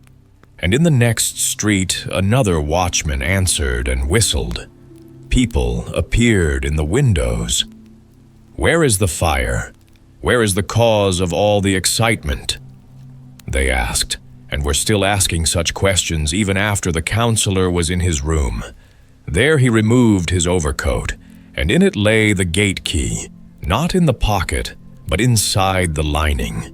It had slipped through a hole that should not have been in the pocket.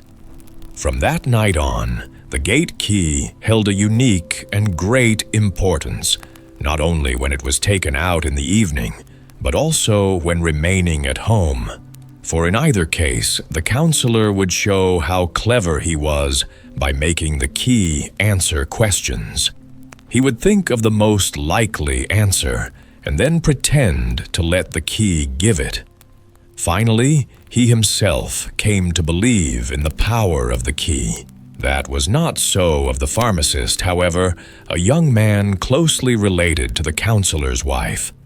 The pharmacist had a good head, a critical mind. He had, as mere schoolboy, sent in critical articles on books and the theater, but without his signature, which is always important. He was what one calls a bel esprit, but he by no means believed in spirits, and least of all, key spirits. "Yes, I believe, he said. "Blessed Mr. Counselor, I believe in gate keys and all key spirits as firmly as I believe in that new science, which is beginning to become known, the table dance, and the spirits in old and new furniture. Have you heard about that?" "I have. I have doubted. You know I am a skeptic, but I have been converted by reading, in a quite reliable foreign paper, a dreadful story. Counselor, can you imagine? I will give you the story as I read it. 2 clever children had seen their parents raise the spirits in a large dining room table. The little ones were alone, and decided they would try, in the same manner, to rub life into an old chest of drawers. Life came, for a spirit was awakened, but it did not tolerate the commands of mere children. It arose, and the chest of drawers creaked. It then shot out the drawers, and with its wooden legs put each of the children in a separate drawer.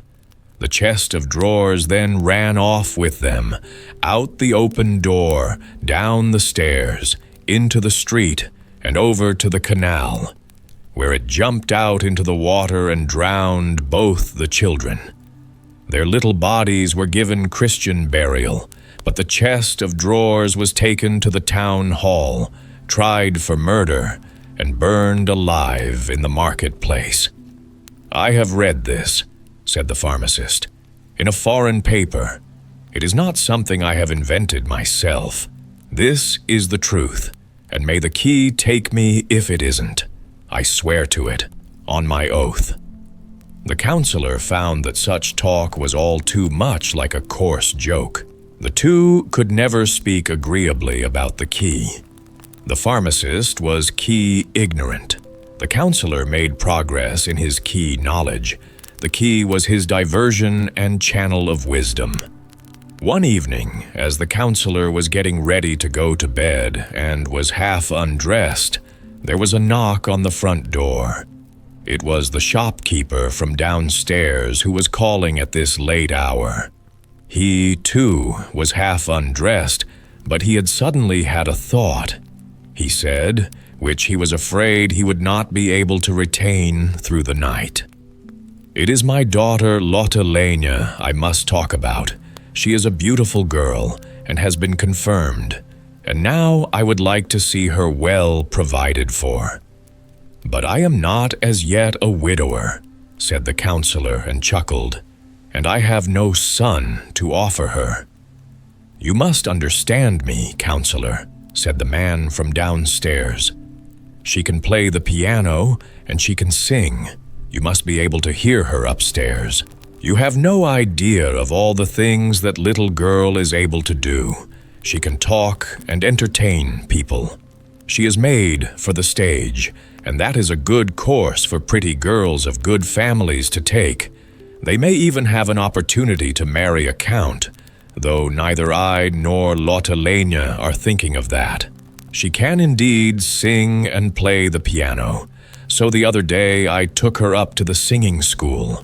She sang, but she doesn't have a beer bass, as I call it in women, nor does she shriek those very high canary bird notes which they now demand in singers, and so they advised her strongly against pursuing that career. Well, I thought, if she can't become a singer, she can always become an actress. That only requires the ability to speak. Today I talked about it to the instructor, as they call him. "Is she well read?" he asked. "No," I said, "not at all." "But it is necessary for an actress to be well read," said he. "She still has time for that," was my opinion.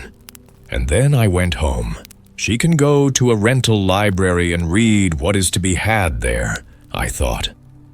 But then, tonight, while I was undressing, it occurred to me, why rent books when one can borrow them? The counselor has plenty of books. Let her read them. There is enough reading here for her, and it could be hers gratis. "Lotte is a nice girl," said the counselor, "a beautiful girl. She shall have books to read. But has she what one calls grit and spirit, aptitude, genius? And what is equally important, has she luck with her?" "She has twice won in the lottery," said the grocer from downstairs. "Once she won a clothes cabinet, and another time 6 pairs of bed sheets. That I call luck, and that she has." "I shall ask the key," said the counselor. And he placed the key on his right forefinger, and on the grocer's right forefinger as well, and then the key swung and gave out letter after letter. The key said, "Victory and luck," and so Lotte future was decided. The counselor at once gave her 2 books to read, Die Weke and Nigge's Social Intercourse. That night marked the beginning of a closer acquaintance between Lotte and the counselor and his wife. She would come upstairs to the couple, and the counselor found her to be a sensible girl. She believed in him and the key. The counselor's wife saw something childish and innocent in the frankness with which she would at every moment show her great ignorance. The couple was fond of her, he in his way, and she in hers, and Lotte was fond of them. "It smells so lovely upstairs," Lotte would say. There was an odor, a fragrance, an apple fragrance in the hallway, where the counselor's wife had put away a whole barrel of greystone apples. There was also an incense odor of roses and lavender throughout all the rooms. "There is something refined in that," Lotte would say. Then, too, her eyes were pleased by the many pretty flowers the counselor's wife always had. Even in the middle of winter, lilacs and cherry tree slips bloomed here. The leafless twigs were cut off and put into water, and in the warm room soon bore leaves and flowers. One would have thought that all life was gone from these naked branches, but see how they rise from the dead. It has never occurred to me before, said Loteleni, how wonderful nature is.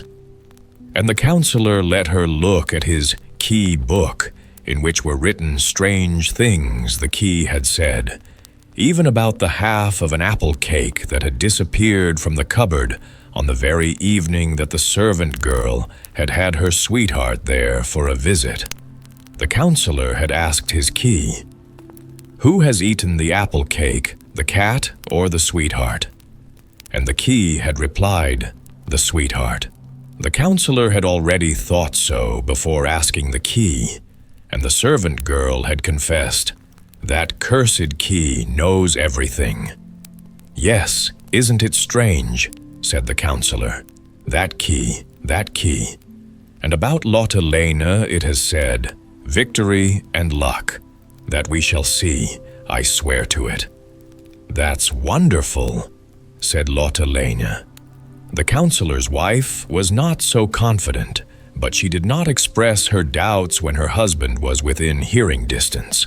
She later told Loteleni in confidence that the counselor, when a young man, had been quite taken with the theater. Had someone pushed him a little in that direction, he surely would have become an actor. His family, however, had pushed him in the opposite direction. But he had still aspired to the stage, and to further that ambition, he had written a play. This is a great secret that I am entrusting you with, little Lotelena. The play was not bad. It was accepted at the Royal Theatre, and then hissed out, and no one has since heard of it, for which I am glad. I am his wife, and know him. Now you want such a career, too. I wish you all that is good, but I don't think that things will work out as predicted. I don't believe in the gate key. Lotelena believed in it, and in that belief she was united with the counselor. Within their hearts they had a mutual understanding, in all honor and chastity. The girl had many qualifications that the counselor's wife valued. Lotelena knew how to make starch from potatoes, make silk gloves from old silk stockings, and recover her silk dancing shoes. Although she could afford to buy all her clothes new, she had, as the grocer said, pennies in the table drawer and credit notes in her money safe. She would make just the wife for the pharmacist, thought the counselor's wife, but she did not say so, and of course didn't permit the key to say anything about it. The pharmacist was going to settle down soon and have his own pharmacy in one of the nearest and largest provincial towns. Lotelena was continually reading Diveke and Niga's Social Intercourse. She kept the 2 books for 2 years, and by the end of that time she had learned one, Diveke, by heart. All the parts, although she wished to play only one, that of Diveke. She did not, however, want to appear at first in the capital, where there is so much envy, and where they would not have her anyway. She wanted to start her artistic career, as the counselor called it, in one of the country's large provincial towns. Now that, strangely enough, turned out to be the same place where the youthful pharmacist had settled down as the youngest of the town's pharmacists. The great, long-awaited night came on which Lotelena was to make her debut and have victory and luck. As the key had said, the counselor was not there, for he lay in his bed, and his wife was nursing him.